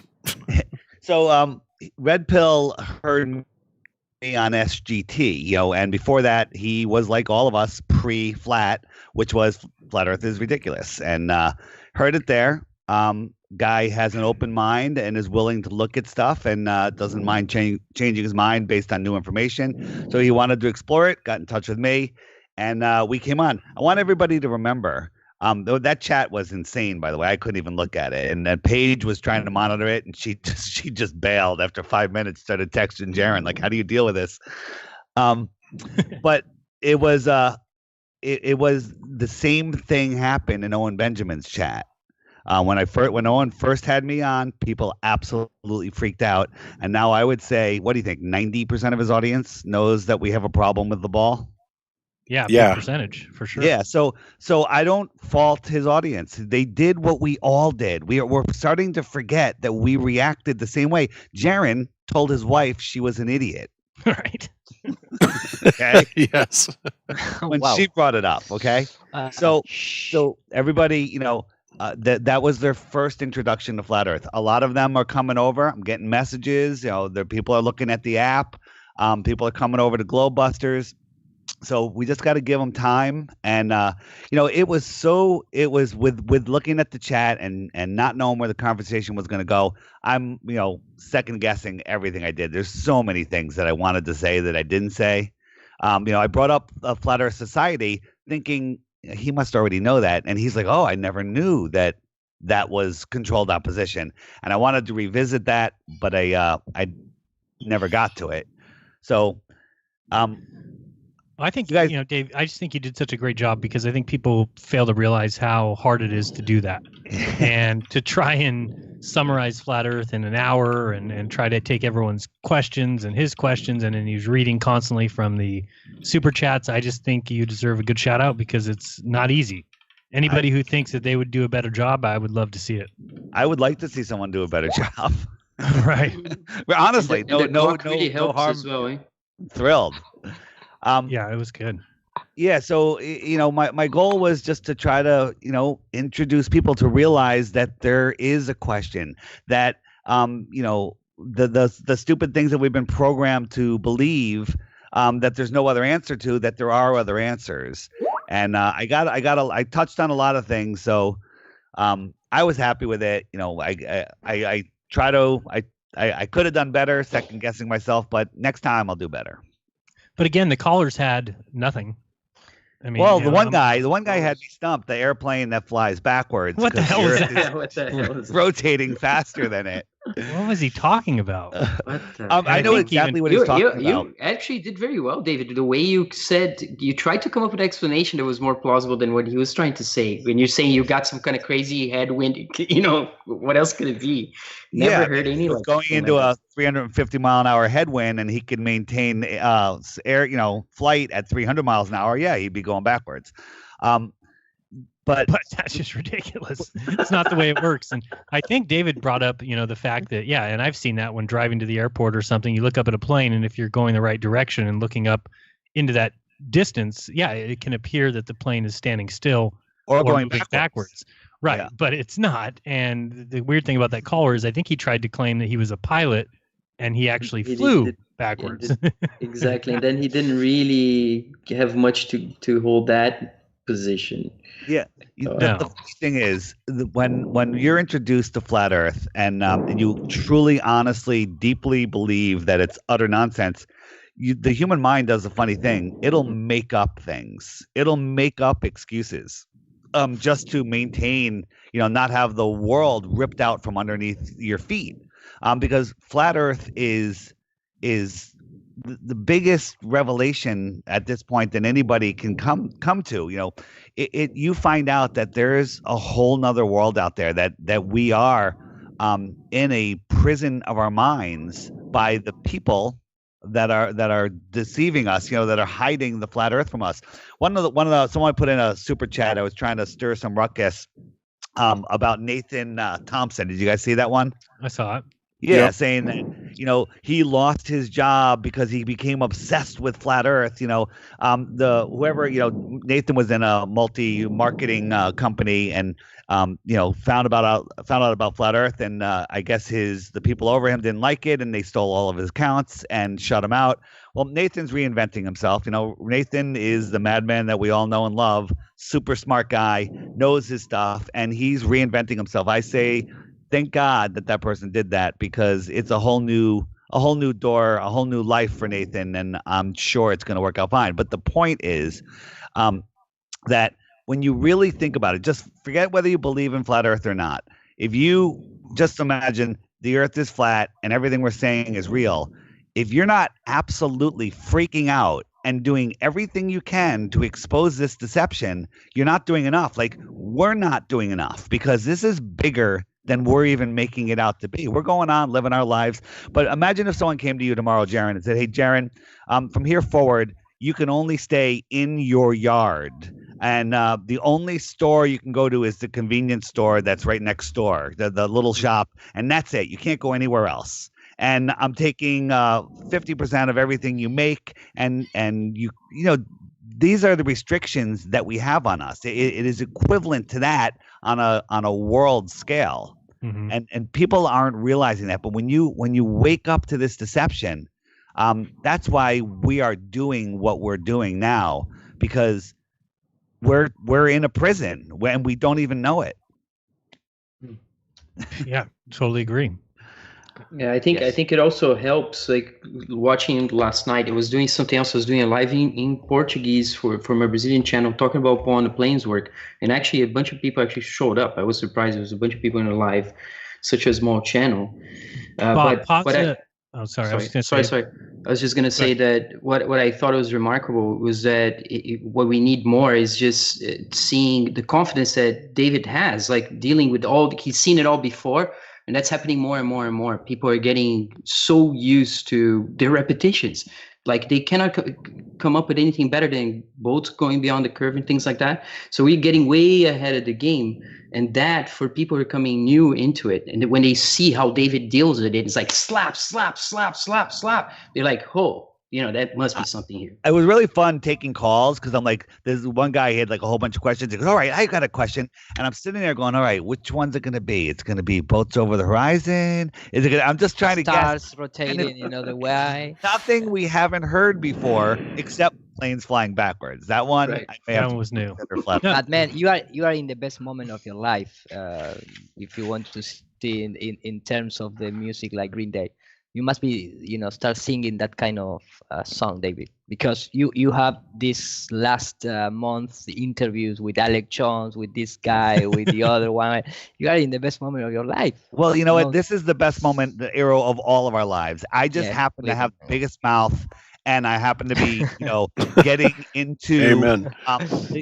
My goal. Listen, everyone does what they do. Jaron, you make awesome videos. Globebusters serves. We're preaching to the choir and to the new people joining the choir, which is great. And other people are finding us. I'm going out and trying to get to audiences that think Flat Earth is stupid. The conferences are reaching out to the media and bringing people together and joining relationships. All of this together is creating a Flat Earth army that is insane. The name of your show, when I saw it today, Bob, I'm like, awesome, because Flat Earth is exploding right now faster than any of us thought. Yeah, I absolutely agree. Absolutely. And I got to tell you, I saw a meme on Facebook that Karen B put there. It was great. It said, "Flat Earth was strong, and now we have bears," right? And it's showing all these warriors that are riding on top of the bears. So it's kind of this representation of Owen Benjamin's bears, kind of teaming up with Flat Earth. It's awesome. The Mark Sargent made that. Oh, did he? He made that? Okay. Yeah, I was actually going to put that in my last Owen video, if you saw, where Owen just really put another nail in the coffin. There's so many nails that were hitting nails at this point. That I was going to put that in the video, but I forgot. So, oh well. Yeah. Oh, that's cool. But yeah, it is absolutely astounding the way this is exploding. Of course, the other thing that happened this week, and I think this was, a direct result of your appearance also on InfoWars, was the Greg, what's his name? Greg Reese? Is his name? Greg Reese. Yeah, Greg Reese putting out this video, which is called "Is Antarctica the Key to Flat Earth?" And this, he absolutely knocked it dead. Now, the only thing that I will say about this is a lot of flat earthers, in the comments were commenting and they're saying, well, if it's associated with Alex Jones, you have to be really careful, whatever, But my response to that is it's like, look, regardless of what you may think of Alex Jones, I mean, me personally, he was definitely a part of my awakening. He may be not on board with some things and on board with other things. Maybe he's a shill, maybe he's Bill Hicks, I don't know. But what I do know is the information that he presented with the Bohemian Grove and exposing, so many of the things, as I was kind of awakening, was amazing. And so to see somebody that is part of his crew, now whether Alex is on board or not, but to see somebody that is part of his crew, InfoWars, which has God knows how many viewers they have, to actually come out in stark support of Flat Earth, I don't see how it could possibly be a bad thing. Well, they're out there posing questions. That report was a solid Antarctica report. and it's posing, it's asking a real question. What the heck is going on here? My biggest fear going on Alex Jones was the impact from Russian vids, because Russian vids said anybody that gets on Alex Jones is 100% a shill. All right. So when I found out I had that interview, he was the first one I contacted. But he's softened and he's like, you know what? This is great that you're getting on there. And so I have his blessing. So who knows? Maybe I'll be on Alex Jones again before the conference. Oh, wouldn't that be awesome? Maybe I'll be in studio in Texas. You are Freemason. You are Freemason. So yeah, beautiful. Now David become a shield. You know what? If I it's end up obvious. there, I will. The amount of crap I'm going to get. I mean, there's so many people that just throw out the information. Oh, you're on Alex Jones. You're a shill, and I'm not going to listen to anything. It's nonsense. People just need to take the good info and leave the bad. If only they were if only they were as creative as to come up with something like Junicorn, then it would be nice. I resemble that. Yes. Exactly. So and whether like I said, take it or leave it. Like Jaron said, take what resonates, leave the rest behind. If you think that Alex Jones is trying to co-opt Flat Earth, I don't know exactly how you can do that. But he hasn't yet. Doesn't mean he won't. Yeah, exactly. Well, so what? If he jumps on the bandwagon in support, that's great too. But you have to, you have to allow people to use their own discretion. I mean, they got here in the first place, right? They're flat earthers now. It's not like some guy like Alex Jones, if he came on and he was a total shill and he said, oh yeah, I was just joking and it was all a joke, kind of like, pulled a Logan Paul. Well, I think that, flat earthers had the intellect to get here on their own anyway. You just kind of have to trust in that and let them continue on that journey. Sure, maybe it'll swing one or two back to the globe. Who knows? But I think by and all, the net result is going to be an absolute win for Flat Earth.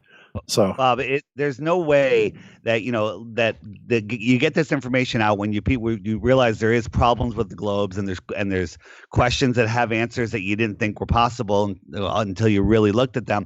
There's no putting the genie back in the bottle. Genie's out of the bottle. Yeah. Even if any of the big supporters, people that are starting to support us, even if Owen Benjamin flipped, which just isn't going to happen, it doesn't matter. He's woken up these people, and they're not gonna. They're not going to go back. Nobody that sees Flat Earth, really has taken the time and effort to see it, not just believe it, to know it. Then there's no way they flip unless it's a fake flip, unless they go back for whatever the reason, controlled or threats or whatever. There's no way. Fake flippers in Brazil. Yeah, they've exposed there some people who were flat earthers and decided not to be, and then they're faking it all the way. But the truth is just too heavy. What are you going to do with it? It's one of my favorite things is just Google photos of Antarctica. That's my favorite thing. Just do that, and you'll know that you're being lied to. It's worse than South Park, or the photos. There's none. Well, that's for at least South Park comes with some humor. Yeah, well, it's funny. It's kind of funny. Yeah, no, I love the way Owen Benjamin does his imitations and also his South Park animations. That is great. It's actually not Owen doing that though, right? That's somebody else. It's somebody else. One of the bears takes. I was chatting with the guy. He takes all the clips. It takes him a long time, but it's so funny. Yeah, it is. It's absolutely incredible. So yeah, I mean, Owen Benjamin is another story. David, and you were obviously one of the first people to be able to get into him. Eric Dubé wasn't quite so successful. And I think that Owen's problem with Eric is the same problem that all of us have, and that's Eric's attitude essentially towards other flat earthers. So Owen said it the other day. He said that Eric and his followers have such an attitude, it just turned him off to the whole thing. And that's what one of the first things that impressed me about Owen is the fact that he saw through that so quickly and just wasn't willing to deal with it. I've learned a lot from him on the way. I've always said there's not a good thing and a bad thing. One person could see something as bad and the other person see it as good. You got to take that thing and transmute it into something positive. And Owen does that every single day and gives us examples and we can see by the life that he created from himself. He got thrown out of Hollywood. People would shrivel up and die. He's turned it into something better. I mean, he's such a great example to so many people. Yeah, and speaking of that, David, what happened to his channel and his stream? I heard some of it got taken down. Oh yeah, the other day he did the last video that I put up on my channel DITRH came from his stream called, I forget the name of it, but Devil's going to the Kansas. Devil's in the details, or Devil's going down to Georgia, whatever it was. But he talked about that event that happened in Connecticut at a school that was closed for many years, and he just pointed out a couple of facts, and he got taken down for that, got a strike. Wow. Right. Yeah. He was on his regular channel though this morning, so his regular channel, Owen Benjamin, is back. The strike was only a short one, so he's waffling between the two channels. But I think I don't even know if you have to sign up to see the stuff that's on unauthorized.tv. I've been a subscriber since the day he started it. I went there for the first time just the other day to get that video. He sent me the link, and I could see the link. It was there. Unauthorized.tv. Yeah. Yeah, it's all there, but I couldn't download it, but you could. It was watchable. Yeah, I actually had my friend Rhonda downloaded it for me. I have to ask her how she did it. So, yeah, so that was a good one. Go ahead. Yeah, I was one thing I was amazed at, and Cammie was doing a little bit of research into Owen and Owen's wife Amy, and not only is she gorgeous and really cute and everything, but she also is very, very intelligent. She has a, let's see, where is it? She attended Seattle University between 2008 2011, where she got a bachelor's degree in civil and environmental engineering, and then she proceeded to the University of Southern California, where she bagged a master's in structural engineering. It's like, whoa, all that beauty and brains too. So, and apparently Owen's parents are a couple of professors, college professors. So, he comes from, he's surrounded, not only is he incredibly smart, and I think the guy's a genius, hands down, but, his wife is very smart, and, he's not a dumb guy. So, the people that are saying, well, Owen must be really stupid because, he's buying into this, it's just another straw man, right? This is what these people do. And the reality is him, his wife, everybody he associates is so far beyond these trolls and their troll comments that it's just ridiculous. These are not stupid people that are awakening to flat Earth. It's kind of funny how that's all they have, right? They for how long can they go on repeating themselves? He's the perfect candidate to do what he's doing because he's a stand-up comedian. I mean, they're the pros at dealing with hecklers, right? So, you get into flat Earth, you're going to get heckled. You're going to get trolled. You're going to get, there's trolls that basically, just follow every single video of mine around. And all you guys know how it is. Yeah, the close to our target, Owen just destroys them. He just it deletes them.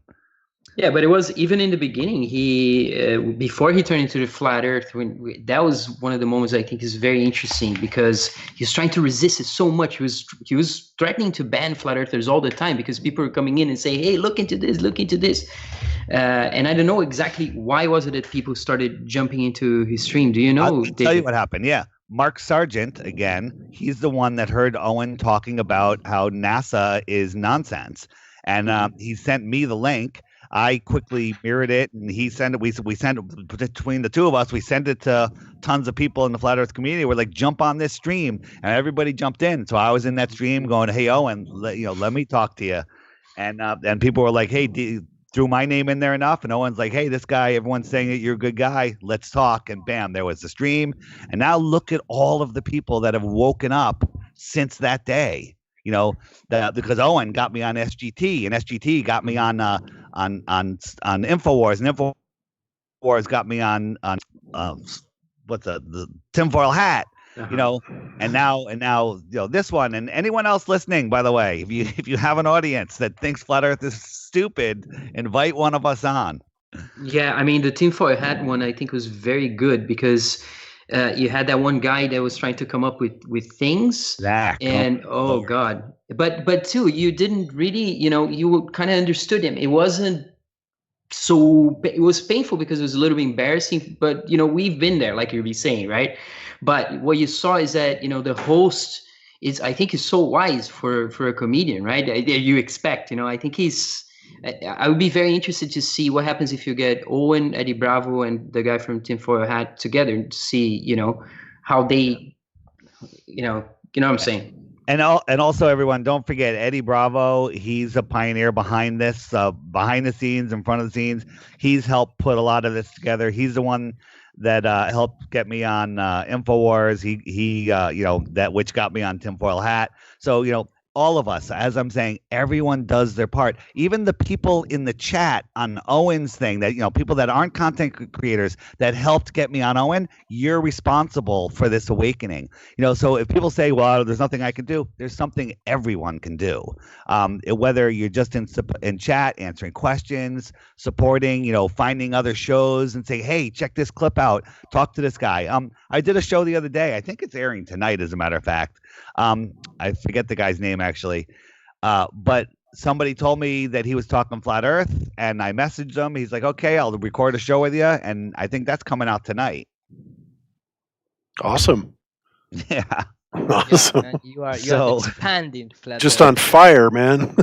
Yeah, Well, I is it- tell you, that is the best moment of his life, man.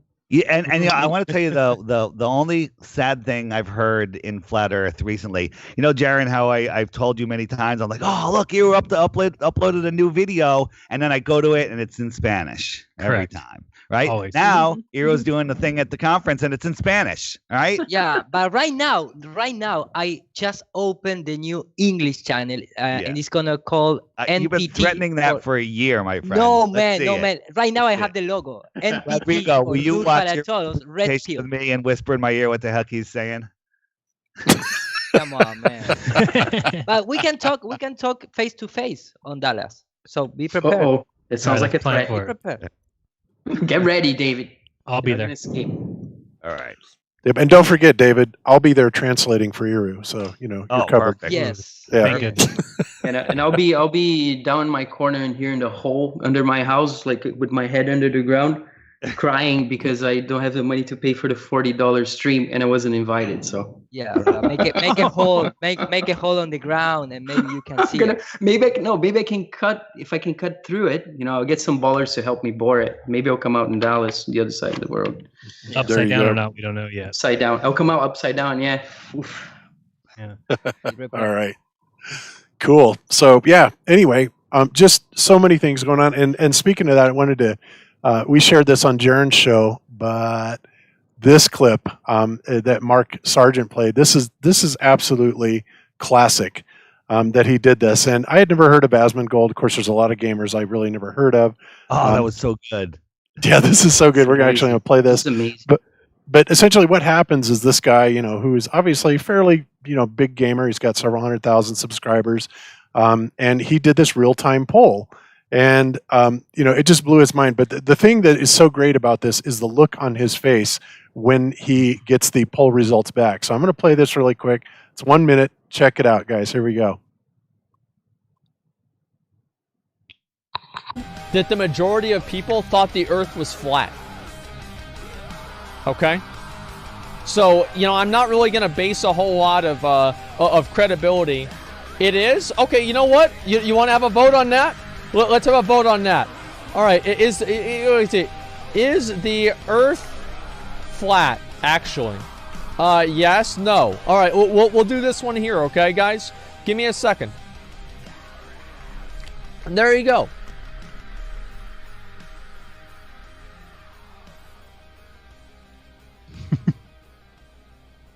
Wow, Face. that's real time.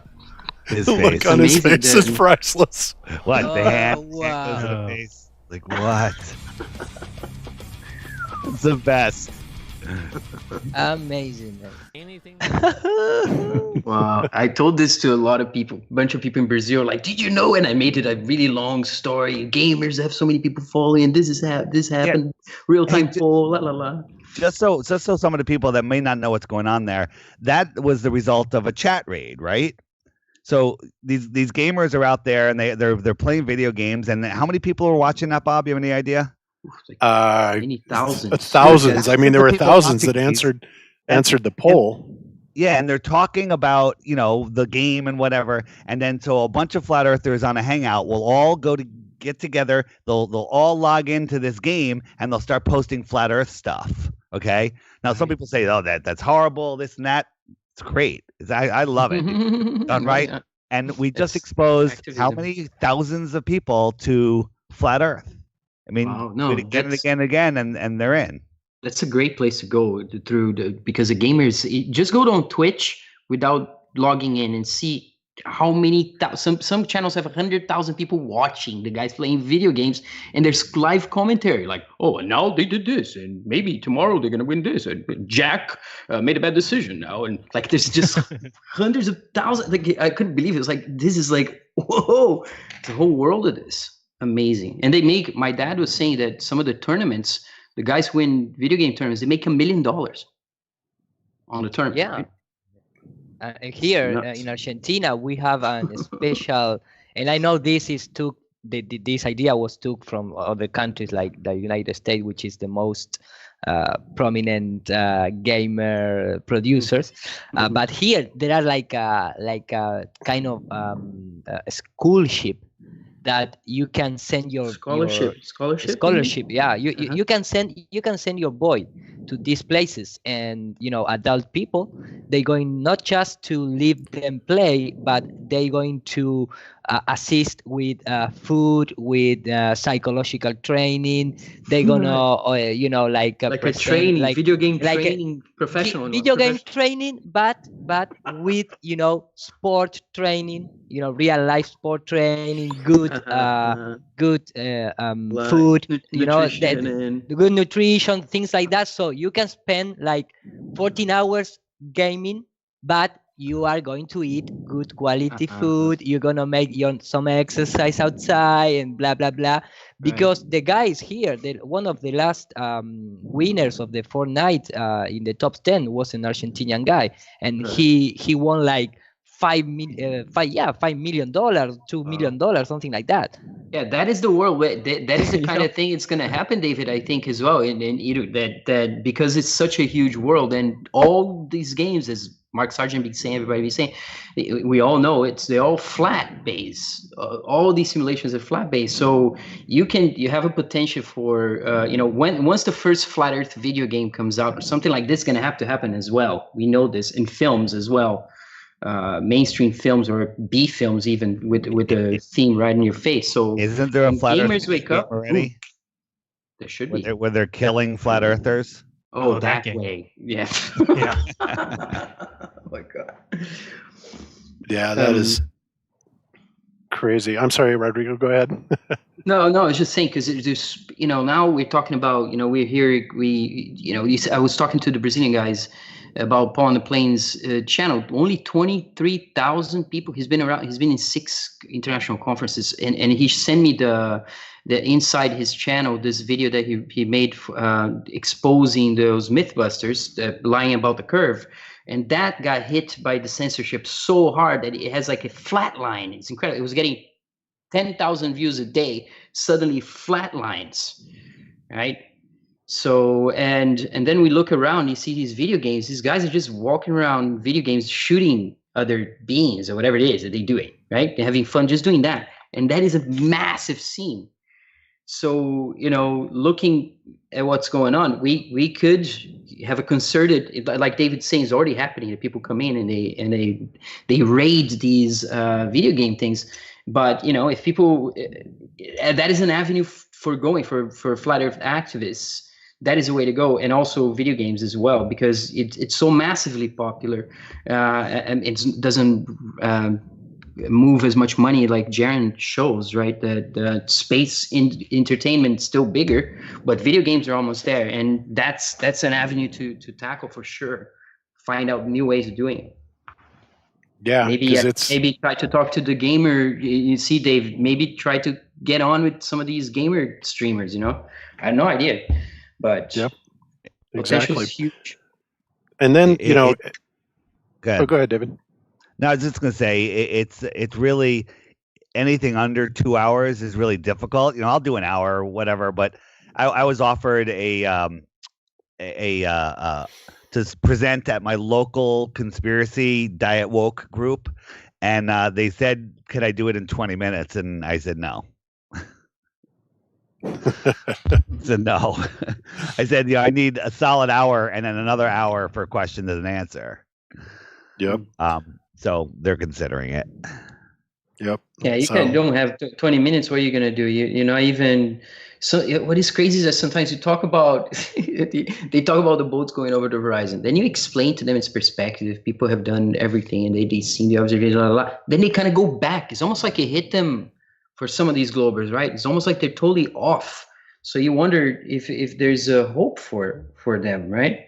You know, everyone don't forget about ODD's A Stranger's Guide to Flat Earth 21 Questions. For somebody that's just waking up to Flat Earth as of yesterday or today, there's a video called A Stranger's Guide to Flat Earth 21 Questions. Check it out because it goes through all 21 questions, about 3 or 4 minutes per question, and it's beautiful, beautiful video to wake up to. Yep, and it is on the Globebusters 24/7 live feed. And yeah, well, I've got that right now. I did put that back up, guys, and I don't know why my Nightbot isn't working, but if the mods would spam this link in the chat, let me put this over there. I just want people to know about it because, you know, we do, you know, I strive to put the really best videos in there that I can, so that, you know, if you know somebody that just wants to kind of go and check out the videos and see what's going on in Flat Earth, this is a really good, not only introductory, but advanced area that it covers in Flat Earth. So it is on the Globebusters 2 channel. And that's my favorite video up right now. Dan Dimensions. Yeah, it's a great video. So, yeah, so anybody, I just want people to know that it's out there. Send people over to it. The mods are, you know, instructed to A, keep the trolls out, and B, you know, be as helpful and answer questions as they can. And, you know, this is a really good place to send newbies to kind of get an idea, and they can just kind of listen in the background and see what's going on with it. So that's something that we have put up in an effort to kind of support it. But the other thing that's amazing about this is, you know, not only, and Rodrigo's, I think, is going to be talking about, and maybe Eero, about some of the amazing stuff that is going on in South America and Brazil and Argentina and all the mainstream television productions that have been going on. But the response that I'm getting, at least from the trolls or the Globers, are things like this. They're sending me, oh, yes, sir, people have circumnavigated, and they send this thing, you know, showing the sail drone that supposedly, you know, circumnavigated Antarctica. And then they will send, oh yeah, people have definitely gone around, and they send me this, you know, the first woman to circumnavigate Antarctica solo, and of course, and they say, and there's video footage and everything. But the problem with it is it's just video footage. Yeah, it's no curve navigate. Yeah, the video doesn't even show the coastline of Antarctica. She couldn't even see it, and the comments in here, you read through them, and it's absolutely comical. They sit there and they go, you know, like, how can you circumnavigate Antarctica without seeing any ice? And then, you know, people, well, you don't have to see ice. She probably wasn't close enough to see Antarctica. Right. So we're supposed to believe this? This is your evidence? It's unbelievable how It's worse poor. and worse. They continue to hurt themselves by lying because, you know, like David was saying, the cat's out of the bag, or the rabbit's in the hole, or whatever metaphor you want. Or the train's coming. You know, is a little mouse not going to stop it. And that's the best they got, because they're deceivers, they're liars, they've been caught, they've been exposed. It's been 5 years. Like Mark Sargent says, you know, they expect it to go away within a month, because the scientists are going to come and save the day. but they haven't saved anything, and they're making just worse and worse and worse for themselves as they roll out things like this. Look at the desperation, the Halloween crack in Antarctica, their whole circumnavigation with drones and everything. Is that the best they can do? Or some guy that came to my channel yelling at me saying, look at this Qantas flight. And then I looked at it, the map off the thing he's sending me just grazes the side of Antarctica, and the guy is claiming that it's going from, Australia across through the south. So we see it all before. Yeah, they say, oh, they cross it all the time. It happens every single day. What's wrong with these people? And I think that they're almost, the trolls are saying this because, they're trying to be, well, I'm so assertive that, if anybody's watching, they're going to say, well, if this guy's so certain of it, it must be true. Even though it's utter crap, right? I think sometimes they themselves might think it's true. They might. It must be true, because if we live on a globe, then all these facts and evidence would be there. That to them. You sent that clip. Oh, Which sorry, clip? guys. Sorry. Oh, that's okay.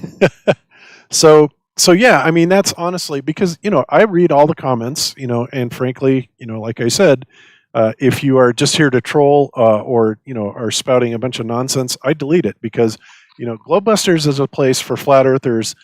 It is. I don't really give a crap about what the ballers have to say. I've seen it all this stuff. If you want to go and hear what the ballers have to say, go to their channels, right? Yeah. But as far as I'm concerned, Globebusters is my classroom. And the people are not going to come here and contradict me and try and argue with me in my classroom. I mean, you would get thrown out of school for doing that, right? So Yeah. You can edit your own channel. It's your channel. yeah. Oh, you're inhibiting free speech. It's like, no, I'm not. Go open your own damn channel. You're just not going to sit here and spout nonsense on mine. So, and I have no compunctions about doing that whatsoever. But again, the comments that I do read, like I said, are so absurd. The evidence that is being offered up, in response to some of the flat Earth claims. It's, and most of it's just ad hom, and name calling and insults and things like that. That I would say is 80 to 90% of the responses that I get in comments. Other than that, I get ridiculous documents, ridiculous things like what I just showed you. Here's proof of circumnavigation. This woman just did it, and there's video proof, and you don't even see the coastline of Antarctica, let alone. I mean, she could have been in the middle of her bathtub for all we know. I mean, it's really ridiculous. So that's why I say the flat Earth is exploding, and the only response they have is these type of ridiculous responses, censorship. And when I say censorship, I mean delisting us in the rankings, and even that's not working because right now we have over 1,100 people watching, and I guarantee you half the time we're not even shown as listed, right? So people are catching on. It's going word of mouth. All this stuff is happening, and whatever they do, it's just not really working. And they're in full-blown panic mode. So, and that's going to be, I think, the way to go forward, because for how long can they keep this kind of anchor or something trying to hold us back, right? We have to, at some point, we've seen it all, like you're saying, a lot of people are getting to this point where like we need to do some other work, which is communicating what's actually going on, explaining to the people who are not sort of mentally ill that they'll be, maybe they'll end up screaming against the corner in their houses, screaming at ants, or, hitting their heads on the wall because they're on the total denial. They're already lost. I say in Brazil, they're kind of having seizures. It's almost like they're going through their seizure phase where they kind of have to, the devil has to, or the demon, it's like Exorcist or something going with the globe inside, right? You can't just, let it with the doctors. They need kind of a doctor. They need some sort of psychiatrist, not psychiatrist, but, a kind of good flat earth psychologist or someone who loves them, can understand. But that's a different thing. It's for people who have illness. We have to move forward and focus on the information. There's so much to rebuild this whole paradigm from the bottom. That's what we're doing. That's what you've been doing. That's what you've been focused on.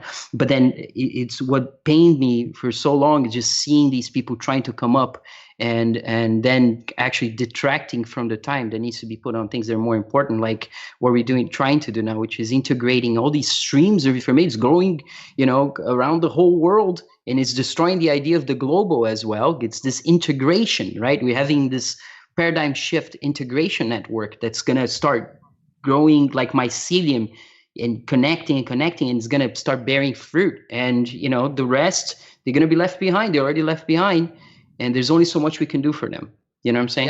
Yeah, it's gonna reach a point where maybe the psychiatrist book called DMS, which the last version of this the book, psychiatry book. it has for example, you have addiction to internet is a disease that they can give you a pill to trying to they invented diseases to give you a pill. Yeah, exactly. So they're gonna put in the next version, they're gonna put the flat earther. Oh no, I thought you were gonna say they're gonna put the glober.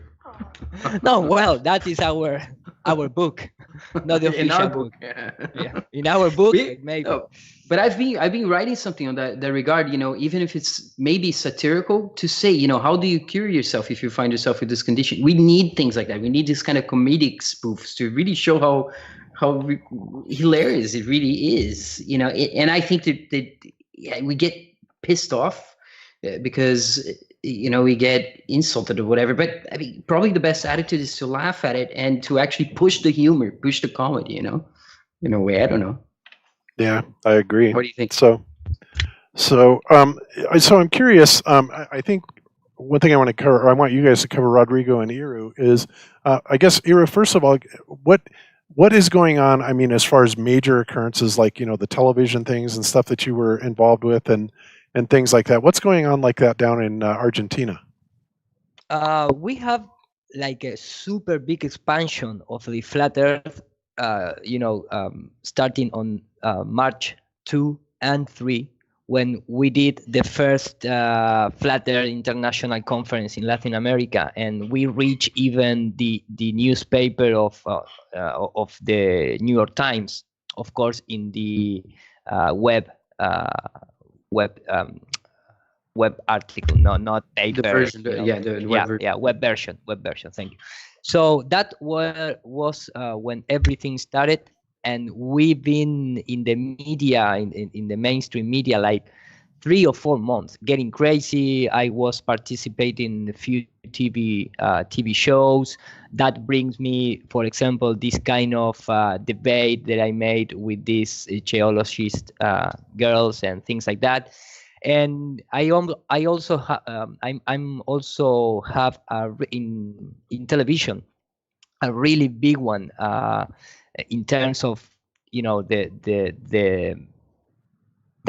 how many people this channel is seeing, reaching the people, and I was there. And let me just show you guys so you can see what I'm talking about. But it was really, for me at least, it was really nice because I have the opportunity to go and talking about Jesuits and Freemason and all that kind of craps that controlling all the world. Can I share the screen for a moment? Yes, you may. Okay. I'll allow it. Thank you. There you go. Thank you, man. All right, you're presenting. So this is Chronica. It's called Chronica TV. So if I type here, just for everyone who knows, this is one of the most important, not just television channel in Argentina, but also in terms of paper news. This has been in Argentina since the 50s, 60s decade. So traditional newspaper that has also a television. Mm-hmm. Yes, really, really traditional. Everyone was inside of this TV brand. It's not open media in terms of we have 5 main television channels here in Argentina. It's a cable one. It's a cable one. It's a cable one, but it's one of the most important cable ones here in Argentina. So I have the opportunity to go here, and supposedly I'm gonna be just talking about 10 to 12 minutes. And it reached that the guy and the production was so interesting that we talk about 30 minutes. And of course I bring my let me just skip forward and show you that. this guy was crazy. This one. Let me just show. I start presenting all the Jesuit and the Freemason behind the globe because I knew that the production is not going to show the videos that I send it. So I bring my own print, print PowerPoint presentation. So the guy, this guy is really, reconocido, recognized, well-known kind of guy, well-known journalist in Argentina. So he wants to start talking about Galileo, things like that. So I shut it up immediately, and the guy started saying me, but all the people behind the heliocentric model are Jesuit, and I say, yes, I am not saying that. The history is saying that. Maybe you didn't study the history. You are just repeating what you learn in the school. But I bring here. If you want to debunk, you need to debunk and change all the history behind the heliocentric model. So it was really nice because I bring the opportunity to the people to look. For example, nobody on the studio knows this map ever. They ever see. Never seen before, never hear about it. So I bring some classical stuff, but all new from the people. So I bring with me like 15 papers, print papers. So I show everyone. I show all the NASA BS, NASA composite images, the Jesuit, the Freemason, a little bit of history, the pattern that they use to paint the spherical Earth, and then take a photograph and then put it into the history books. And I'm talking about the 1972 picture of the moon, from the moon to the Earth, and I go topic by topic. But this opportunity was bring by that first conference made in Argentina. And in fact, I have a short video about 15 minutes. It's crazy. Like this happened. You said that the first Argentina conference was after the first Barcelona one. Yes. Right. So all this stuff has started happening this year. Like it seems like it's just so many interviews. Like how many interviews have you given in a radio in the last 6 months? Tierra Plana. In fact, it's more than 10. More than 10. Yes, this was the banner that we made, and the funny thing, and that was the trigger for all the media get crazy, because they took this idea to ridiculize us, but it turns to be more productive for expanding the Flat Earth conference, because we made the conference in a place here in Argentina that is called Columbus. That is the name of the city. Right. So all the media start saying, the Flat Earthers is going to make the conference in Columbus City. What a shame, So with that kind of show was starting to take, every media in terms of television or radio or whatever, they started to make that show. And it turns that as if Columbus is not an assassin, right? As if he was not just a mass murderer. Okay. No, Columbus, right? They need to protect his memory. This is the most, but this is the number one paper news in Argentina. This is called Clarín.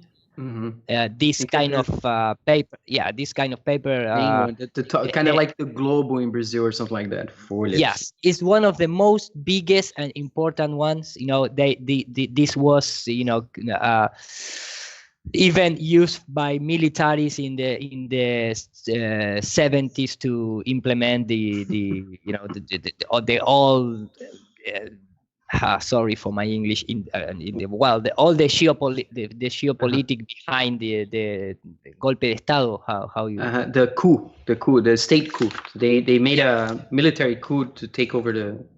This this directly funded by Freemasonry, you know, with the Peter Lodge from It's just Italy. like the Globo. It's exactly like Globo. Globo is Yes. it's called the Globe. I mean, what do you expect, right? But it's pushed by the military because a lot of people don't know in the States that there's a bunch of military dictatorships that were instituted in Latin America by the CIA back in the 60s to destroy these countries and keep them overburdened with bureaucracy and so on. It's been exposed for a long time, but a lot of people forget that. And these were horrible dictatorships where there's oppression of free speech. And then you have these newspapers that are set up by them to have the vision of the state, the official vision out and hitting the people, right?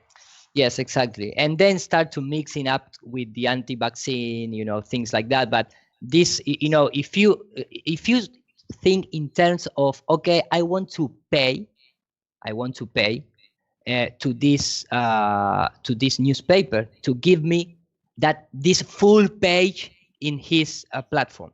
Mm-hmm. You are not even reach the amount of money.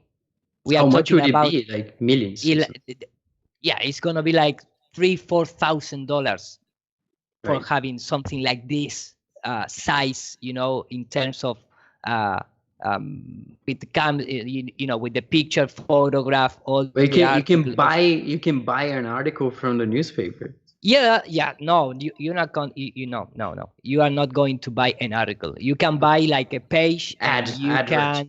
Yeah, but it's not gonna be the same. It's not going to be the same. But what I'm trying to, just for The amount of you got a lot of the word out through this, like big time. Yeah. Yes, but when you go to Tierra Plana in terms of this event, it's spread all over the internet in terms of Spanish version, and everything started with this event on March, and after this start going crazy. People from other TV channels came and interviewed us during And the guy event. from the Sete Reinas, the Siete Rainhas, is that the name? Reinas, the film, that amazing film that they made. The actor, right? Is that Yes. from now or from before? Because this is the equivalent. Oh, he was a Hollywood actor, right? As well, Gaston Pauls. Right. No, that was before. That was way before. You already knew him before. You already in Yes, contact with him. Yeah. Okay.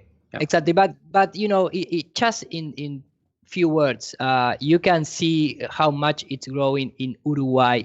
Then came the conference in Chile that was really big one too. 400 people came to the Chile conference, but no media. That time, that was on July of this year, but nobody in terms of big media came to cover the event. And that, for me, it was on purpose, because they don't want to give more. They knew that this was expanding so fast that like right now it's like just at least here it's like it was all settled down.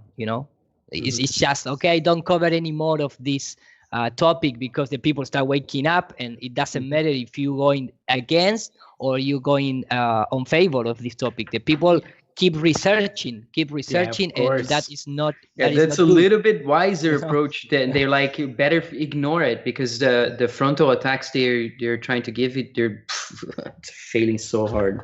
Yeah. Yes, exactly. They fail. It doesn't matter. It's just it's just time that we need, a little more time. But they fail completely. They can't stop it. They can't stop it. So this is, I hope you can understand. But this is what, in few words, what's going on here in Argentina. That's awesome. And Latin America. That is awesome. Sharing. Okay, cool. We will go back over to the other one. All right. So, and, Rodrigo, we were talking a little bit on Jaron's show on Friday. And by the way, guys, if you're not aware, Jaron is kind of doing a casual talk type show on Fridays at noon Pacific. And if you didn't know that, join us there if you want to. We just talk about kind of wherever. It's a little bit different format than Globebusters, but we're still, talking about a lot of good stuff. So you might want to join us for that. But so anyway, Rodrigo, you mentioned some of the stuff that is going on in Brazil, and initially they had their conference. The venue for the conference was essentially taken away from them, right? Yeah, they got kicked out of a couple of venues, right? So there was the first one is because it was owned by the church, but it was not that the church realized it was flat earthers coming and decided to kick them out. The church got essentially harassed, or the people in that place, by the media that came after, insisting, one reporter in particular who insisted on contacting the venue and trying to, kind of like what they tried to do in Amsterdam, try to spook them into, kicking them out, or, doing some sort of pressure to get them to drop the gig. And they did it. They kicked the flat earthers out. Then they found another place which was next to a Masonic lodge somehow, and they think the community was a Japanese community center. They also did not want to have them there, so they had to find another place that they never talked about, because even if they went on the TV show, right, they went to that late night show that has 7.6 million subscribers or something like that on YouTube, and I think the video now, it's like 700,000 views already from their interview talking about the conference in São Paulo. Wow. And they went to that show and did not reveal where the conference is going to happen, because they didn't want to have any trouble, and they didn't want the desperate reporters, the Globers, to try and go again and mess it up. So they basically going to tell the people, everyone who's bought a ticket, it's in a WhatsApp group. Brazilians love WhatsApp. And on the night before the event, then they will reveal which metro station you go to and what time, so you can get to the venue. It has to be in the morning, I think. So people will be prompted the night before, what is the station of the metro in São Paulo where they go? Then they go there. Then they get ushered to the conference. So imagine like this whole kind of elaborate scheme. It's crazy, man. It's crazy how they even reach this point of. Wow, that is insane. But I think it's a little bit of drama. I think it's a little bit, but it's good, because it's just getting so exciting in Brazil. Like, I mean, I was amazed at, I decided to do, talk a little bit about more the research coming up from the States, and I'm going to do something on everyone here. I mean, Jaron's, videos that from way back, that when I was searching through the information, it was almost like a daily thing. What was Jaron doing? It was like riveting to see the whole thing happening, and then Globebusters coming along and the whole thing developing. I think that the whole story needs to be told in a way that's more about also the information and trying to integrate things. So I'm trying to work with this and figure it out myself, because this is what I do, is writing and presenting and whatever. So I'm giving myself a lot of work, guys. Yeah. Things that's going on. But what is cool that I didn't mention is that, of course, they have the magazine that sold really well. It sold full-on first edition, and they're making more. So over 1,000 right away, and now they make another 1,000. And Professor Terra Plana gave me all the editing rights to Facebook page that has over 100,000 subscribers or followers. Wow. And he gave me full-on control. I can do a live from inside that page. I'm editor now of that, so that's cool. So, and the magazine, of course, we are also involved. So anything we would like to talk about, and what I was thinking is if Jaron likes the idea, to talk about some of the discussions that we've been having in the lounge, because I think the lounge is really a great format, and it has been very tight, in my opinion. Even though it's like this free roaming ship, it has had such interesting moments. I think just recalling and talking to Luisa after and saying, there was this great explanation here, and we followed this information there because it was like bringing out the stuff, and it's what we need more to show that when people get together and they understand one another, they can go forward. And there's so many people that can join in, right? There's so many people that can contribute. It's not just the people who are here. And it's so much larger than anyone. And I think that's one of the things we see now as it grows beyond our grasp into all these places with a lot of people who are so excited about it. This is one of the things that, and Jaron can speak about this. It brings such good out of people. It's just amazing. I mean, in Barcelona 2 times I went, and in Amsterdam, it's been just phenomenal on that regard. So and this year we're gonna make one really. Sorry for interrupt you. A really big one in Madrid. Right, you mentioned that. On January. Yeah, 26th of January. We're gonna make one with the flat earth, because that is also that I want to talk in the Dallas conference, because maybe I was talking about this with a guy from the European country. I can't remember, but he has a really big channel in terms of flat earth. I can't. It's Oliver Ibanez right now. No. Not Oliver. Okay. An English guy. But we have a flat earth football soccer team that is professional. And they're winning. Professional. They're doing okay. We won the last two games. But in terms of publicity, in terms to spread the word, in terms of this kind of making more expansive the flat earth, we have an official soccer team. And the guy is not just just a random one. I mean, the president is one of my best friends in terms of flat earth. I mean, we have direct contact with the president of this football team, and in fact, we are planning this big conference. We're hoping that we can reach 500 to 700 people on Madrid this year, and because this guy has a lot of contacts in terms of journalists, really top level journalists. Well, he revealed the team live during the conference, right, Ito? That's the other thing. Yes. The historically speaking, that team was revealed in the conference that Ito put together in Barcelona, the last one.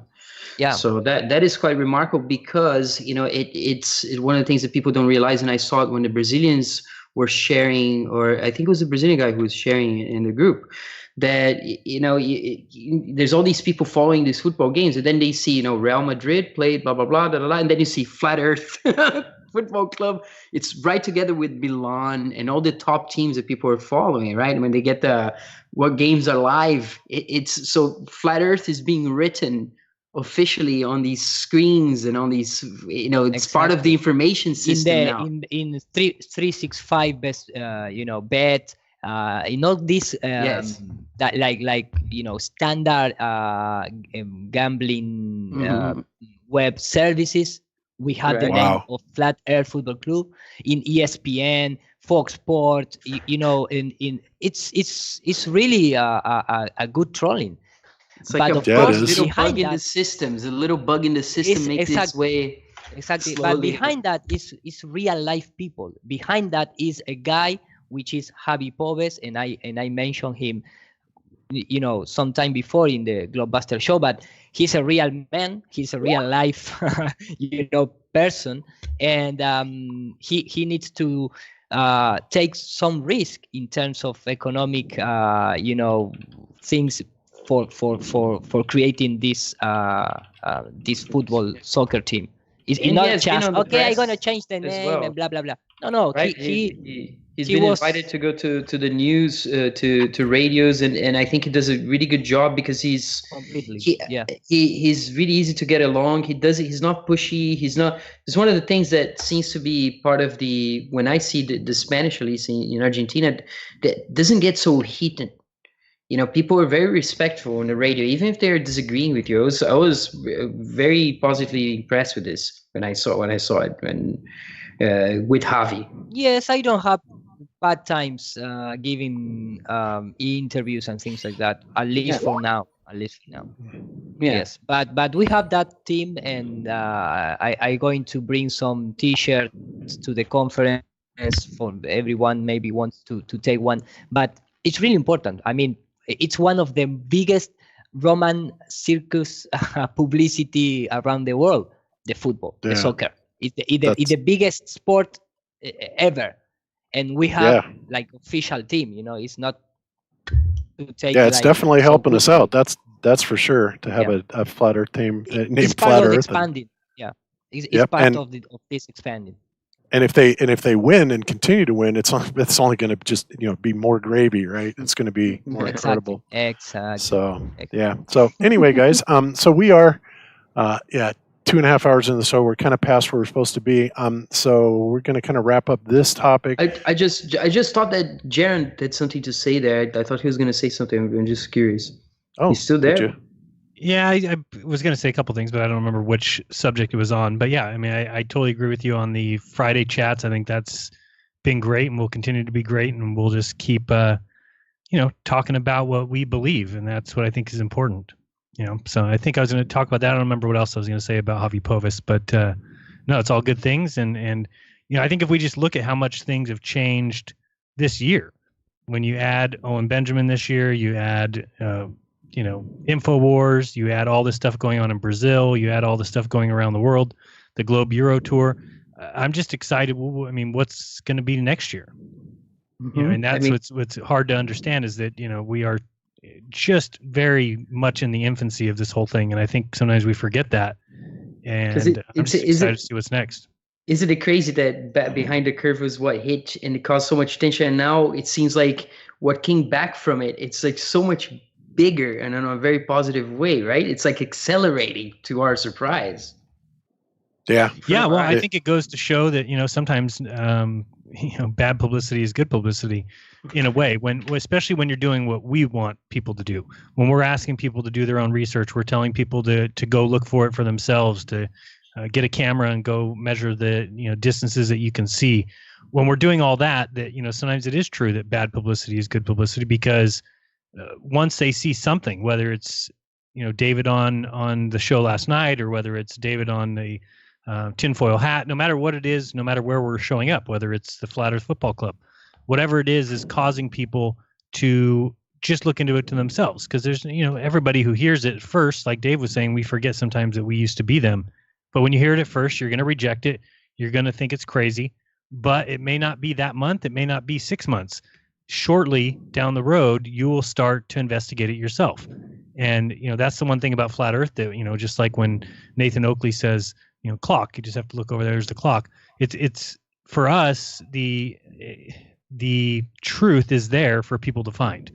So I don't care how hidden they in really plain sight. Right. Yeah. It's just, you have to go and you have to do it yourself. And anybody who listens to us and shapes their beliefs simply on what we say is crazy. But anybody who hears what we say and maybe it makes them go look into a few things, well, those are the people that will come to themselves, and those are the people that will go off and do good things with that information. Yep. Very true. So I see all good things coming from all this stuff. It's just, I think Bob said it best at the beginning when he said that, in any kind of a, you can call it a flat earth explosion if you want, like this, there's going to be some bumps in the road. And there's been bumps in the road for each and every one of us, for Eru, for myself, for Bob, for Globebusters, for pretty much anyone in this whole realm has had some negative things happen because of this, but we come out strong on the other side. Yep, exactly. So, but bottom line is Flat Earth is indeed exploding, and the powers that be are in panic mode. So don't be surprised whatever tactics they use to try and dissuade, distract, whatever it takes, they're going to use it. So there you have it. All right. Yeah. So now moving on, guys. Now what I'm going to cover next, guys, is very difficult for me to talk about because I am a flat earther, right? I want to support everything and everyone in Flat Earth, but by the same token, when I see a problem in Flat Earth, and I do at this point, I really need to talk about it, especially when it concerns the security and the well-being, I think, of other Flat Earthers, okay? Now, like I said, this is really difficult for me to talk about and say, and I'm not going to get into too specific details, but last week we were talking about and endorsing a website called thezoomtruth.com. And it specifically, we were talking and trying to get people to sign up for the People Finder at zoomtruth.com because, frankly, I thought it was a great idea. I still do. I think it's a wonderful idea. But after we made that presentation, it came to our attention that there are some fairly major security problems with that site, okay? And I'm not going to go into detail as to specifically what it was, but suffice it to say that as soon as we found this out, we went to Zoom Truth and also Flathead Politics, Dave and Greg, and made them aware of it, and even extended an offer to help them fix it. Now, I myself currently work as a computer network engineer. My son, Jaron, of course, as many people know, is pretty much a computer savant. He works for Epic Games, believe it or not, as one of their top hackers. They actually pay him to exploit vulnerabilities in their site. So this is what he does, and he just turned 16.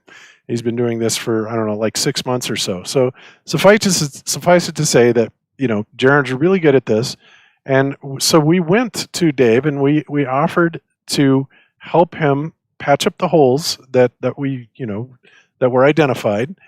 And surprisingly, initially he was all for the idea, and then all of a sudden he had a change of heart, and it kind of got a little bit ugly. Okay. Now, again, I don't want to bash the guy because frankly, I think he's out there doing good work, doing good activism. And maybe he's just a little bit too attached to this website to kind of acknowledge the severity of this issue with zoomtruth.com. So unfortunately, at this point in time, and I have to make this very clear, at this point in time only, I would recommend to people that they do not sign up on the zoomtruth.com channel because I am telling you there are some grave security concerns. Furthermore, if you already have signed up to zoomtruth.com, I would recommend that you go there and you change your password to something that you do not use on any other account, absolutely unique to that site. Again, I can't go into detail as to why, because again, I want ultimately for flat earthers to be able to have something like this, but I would also, encourage people to trying to kind of maybe light a fire under Dave to get these issues taken care of. Unfortunately, Dave, even though initially he thought it was a great idea to have Jaron, help him out, he had a change of mind and change of heart, and well, it didn't go so well after that. Let's just put it that way. So again, I don't even like having to address this, but and I'm not the only one. Paul on the Plane is another one that has endorsed it. He's going to be saying something very similar to this, but again, I don't want to be this about bashing, flat earthers or anything like that. Like I said, Dave is out there, working his heart out, being an activist, but this is something that he really needs to address. And until it is addressed, I would highly recommend that people do not sign up and go and change your password to something unique. I will continue to try and work with him and get him the help that he needs to be able to secure this site, okay? If it's not Jaron, or if it's not me, or if it's not, somebody hopefully is going to help him out, but he really needs to get this taken care of. And that's all I'm going to say about it. Other than that, I wish ultimately the site a great success, but I would be remiss and irresponsible if I did not tell you people about it. And if you know other people that have signed up, please tell them the exact same thing, and let's encourage Dave to secure this site, okay? And that's all I am going to say about it. That's all I can say about it, but I simply just want to, get Globebusters, and Paul on the Plane will be doing the same thing, off the hook about our recommending this site, because at this point in time, we simply cannot, okay? So, that's all I have to say about that. Jaron, you have any comments on it? No, I mean, other than people need to be safe out there anyway, right?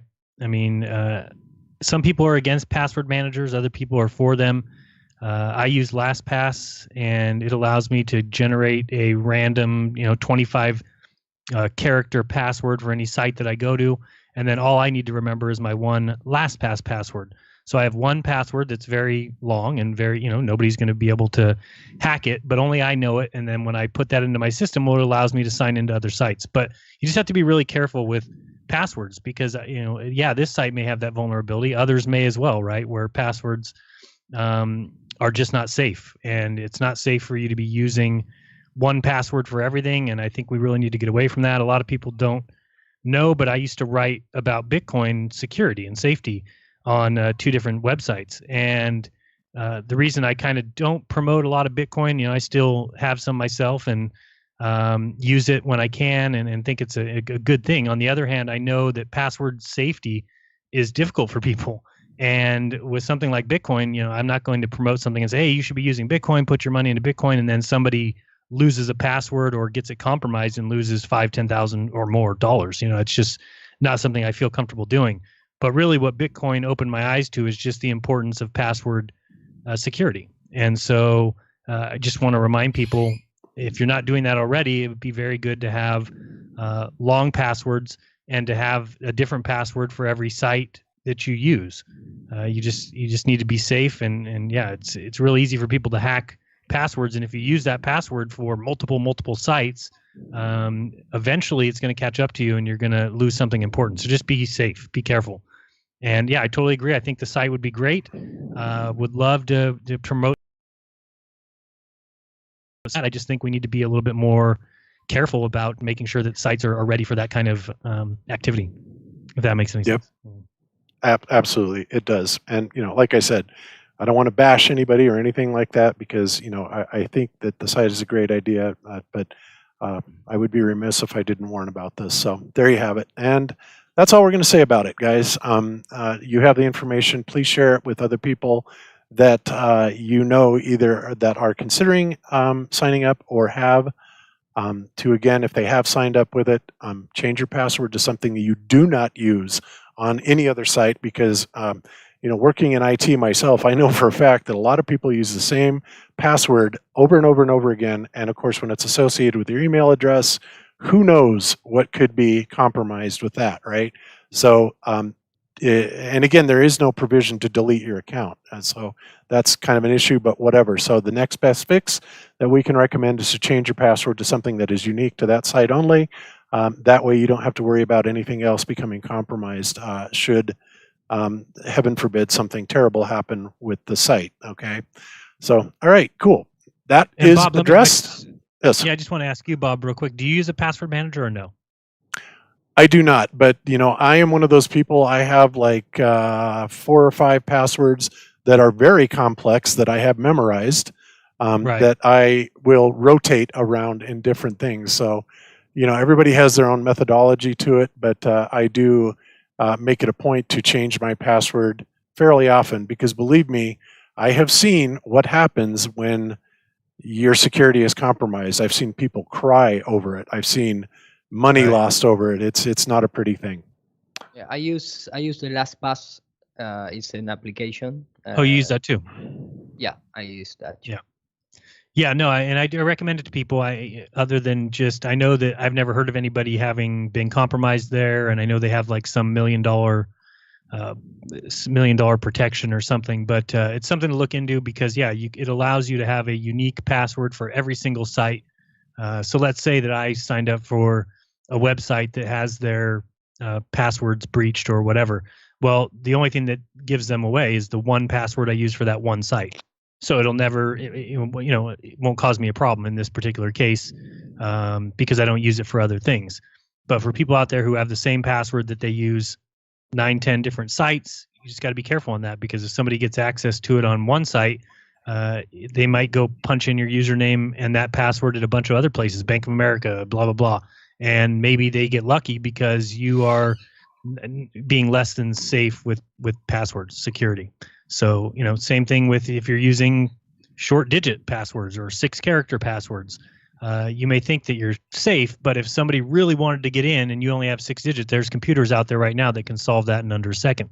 And I'm not talking about quantum supremacy computers. I'm talking the computer at your house can hack a 6-digit password in a second. Yeah, it doesn't take long. Yeah. And So yeah, like I said, with LastPass, I didn't know Eru used it. I know other people use it, but when you have as much sites as some of us have, and passwords and email accounts and everything, it just makes it so easy to be able to memorize one very long password and put that in. And you know, obviously, you hope that LastPass is never compromised, but it hasn't been yet, so I don't anticipate that. Yep. Cool. All right. So, guys, you know, that's it's been a good show. Amazing. A lot of things happening in the community. Just to Flat Earth confirm, nothing is- happened. No Seattle event, right? Thank God. No Seattle event. Yes, that's the Not other yet. thing. No Seattle event yet. I guess the game, I don't know if it's going or if it's over. It's probably fourth quarter or something right now. But hopefully nothing has happened. And, you know, whether or not it was because of all the awareness that went on over the web over it, maybe that stopped it. I don't know. Or maybe it was just a bunch of BS in the first place. Who knows? But let's just hope knows? everybody in Seattle stays safe and sound.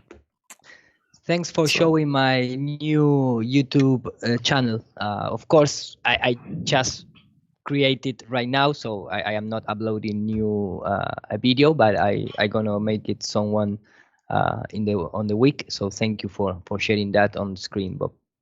Yeah, no problem. I will put the link to Iru's new channel in the show description after we end the show. And I'll be looking forward to some of that English content for sure. Because, I mean, obviously, Iru, I love your work. I just wish I spoke Spanish, but I don't. So, fortunately, you speak English. I just became subscriber number 2. Oh, yeah. Thank you, man. So never forget You that. are, Iru. yeah. You are also my owner via Patreon, so you know you can do Right. whatever you want. man. My owner. Yes. Yeah, my owner. So, and Yeah, now man, I'm subscribed. He is one of the biggest Patreon that I have. So you and some other guys. So I am not belong to myself anymore. So Awesome. capitalism, you know. Yes. We'll We'll have. I can't wait to see you, Iru, in just a couple days. We're right around the corner. Hey, we're gonna make Gonna be fun. the randomicity, the synchronicity work on Dallas. I'll bring the dice. Please. Are you gonna? And we'll go to Daily Plaza and start there.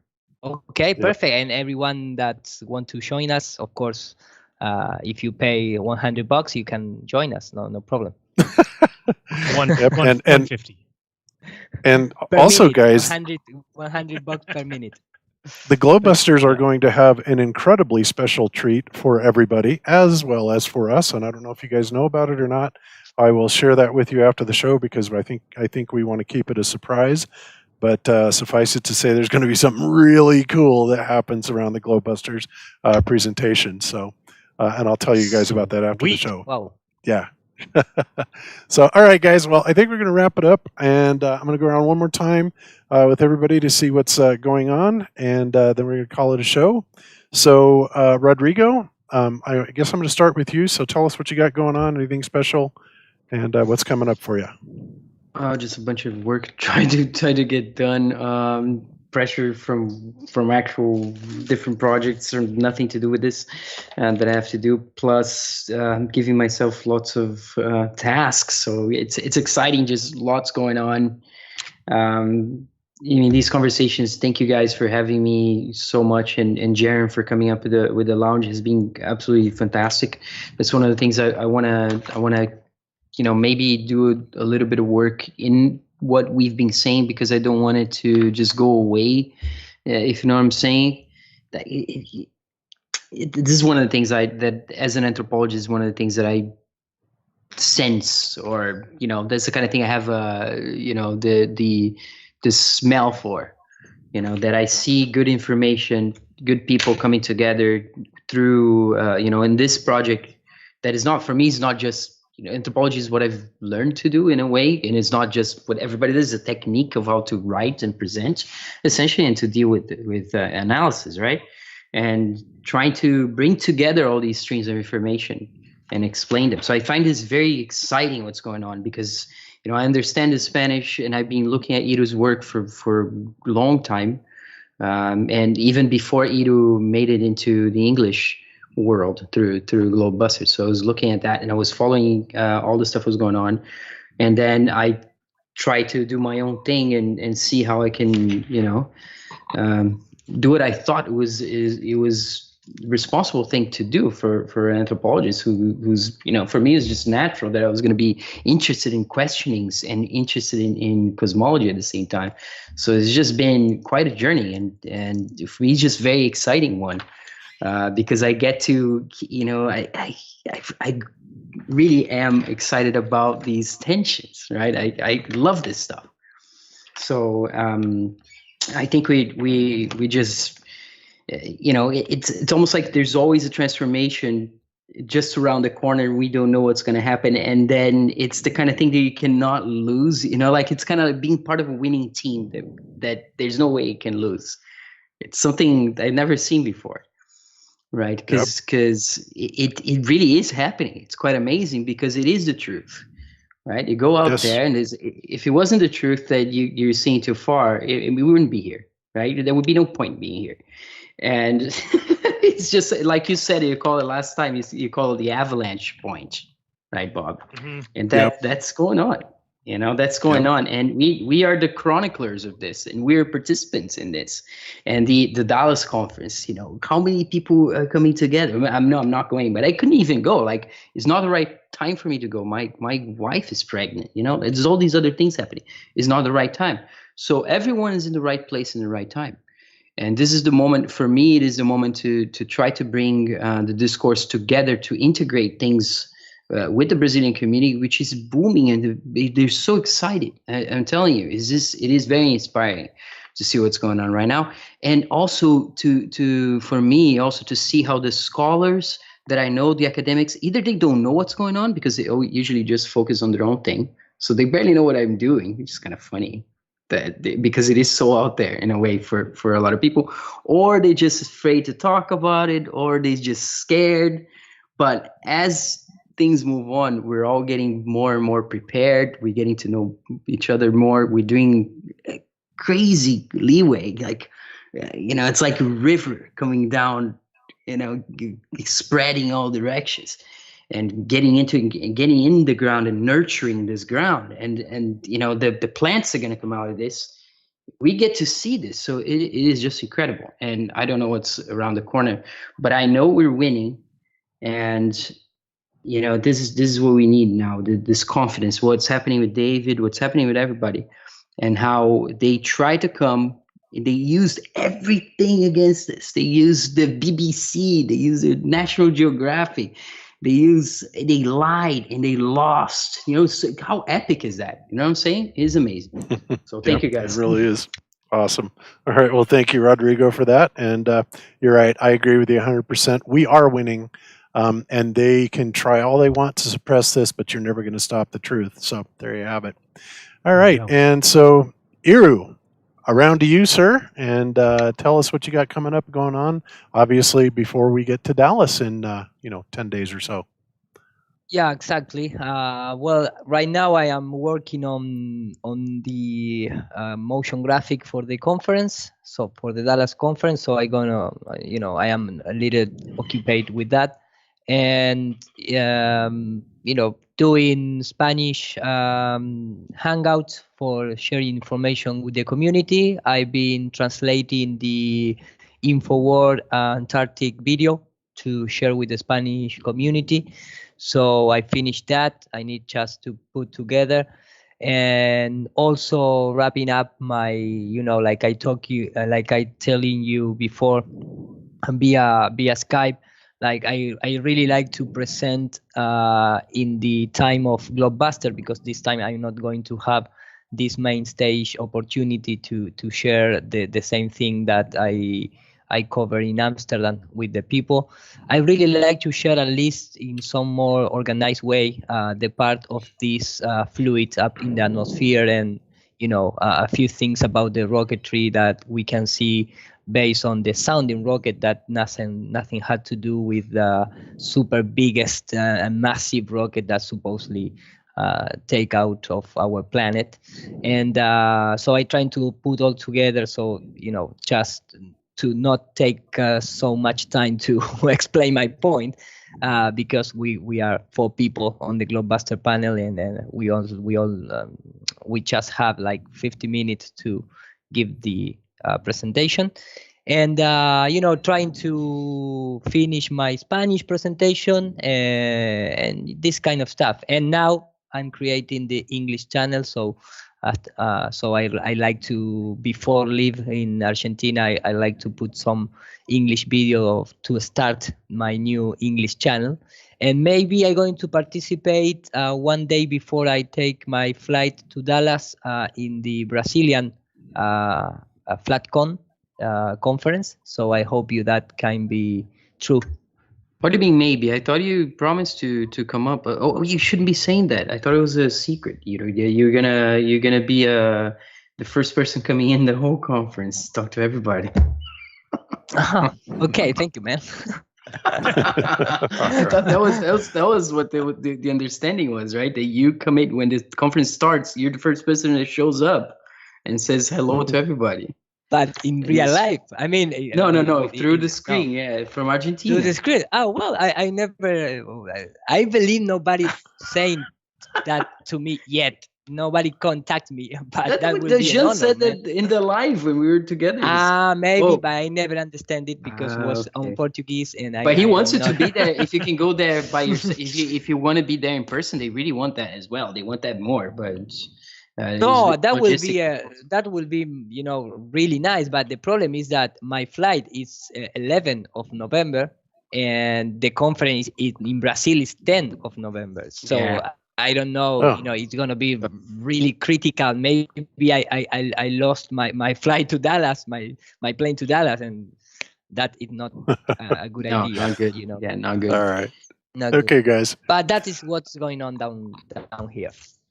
Okay, cool. Well, awesome. We'll be looking forward to it and seeing some content on it, and absolutely looking forward to see you in Dallas. So that's going to be great.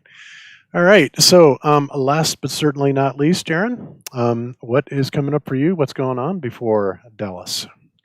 Not much. We'll be getting ready for the conference, of course. So nothing much else planned right now other than getting to the conference, obviously enjoying my time there and saying hello to everyone again and having a great time. So, of course, we have Raw tomorrow night. People can catch that. And every Monday, that's at 6 p.m. Pacific. We have the Friday Lounge on my channel. That's 12 noon Pacific. We have Globebusters on Sundays, same time, 12 noon Pacific. So easy to find. And yeah, if you want to support the work, patreon.com/Jaronism. And you can also support, I just see we got a super chat from somebody saying they just added Iru to their Patreon. So yeah, patreon.com/Nur para Todos. Please thank you. Give him some love. And then also we have Rodrigo has his Patreon up, and I have not been able to get there to donate yet, but I will. That's at patreon.com/anthropology. Yes. Be careful, Rodrigo, because after Jaron donate to you on Patreon, that's it. He's my owner. You don't have any more free time, man. No, it's gonna be constant. It's gonna be tough, man.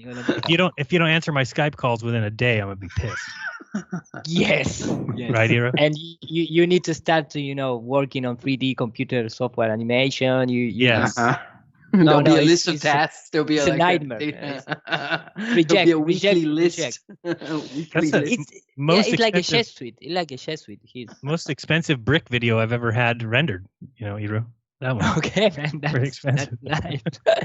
Thank you to Chester T for the Patreon. Thank you so much. Yeah, awesome. So if people could do that'd be great. Yep. Awesome. Yeah. And also, guys, thank you so much for the super chats. I apologize that I haven't had a chance to go through and read them, but Jaron actually showed me how to track those on OBS, which I have still failed to put in, but I will do it so that we can get a little bit more acknowledgement for the super chatters. But again, thank you. We are eternally grateful. And I promise by next week at the latest, I will have a little thing in my OBS where I can actually go through and list them and read them out. But just know that we absolutely appreciate these things, and we appreciate you guys for supporting us and all those wonderful things. So there you have it. All right, guys. That's it. We will be back next week, and then, of course, the week after that, there will not be a show. However, we may go live a little bit, from the conference. I don't know, but I'm not going to have a formal show planned at all, and I'm not even sure I'm going to do one. But if so, we may go live and just kind of show you a little bit of the happenings around so that you can kind of get a little bit of a feel, kind of like you're there. It's always nice to be able to do that. I know I liked it when you did that, Jaron, in Amsterdam. So Oh, good. Okay. very cool. Yeah, I have some plans to do that again. As far as Globebusters, I think I fly out on Sunday. Don't you? Is it Sunday we fly out? Yeah, I think so.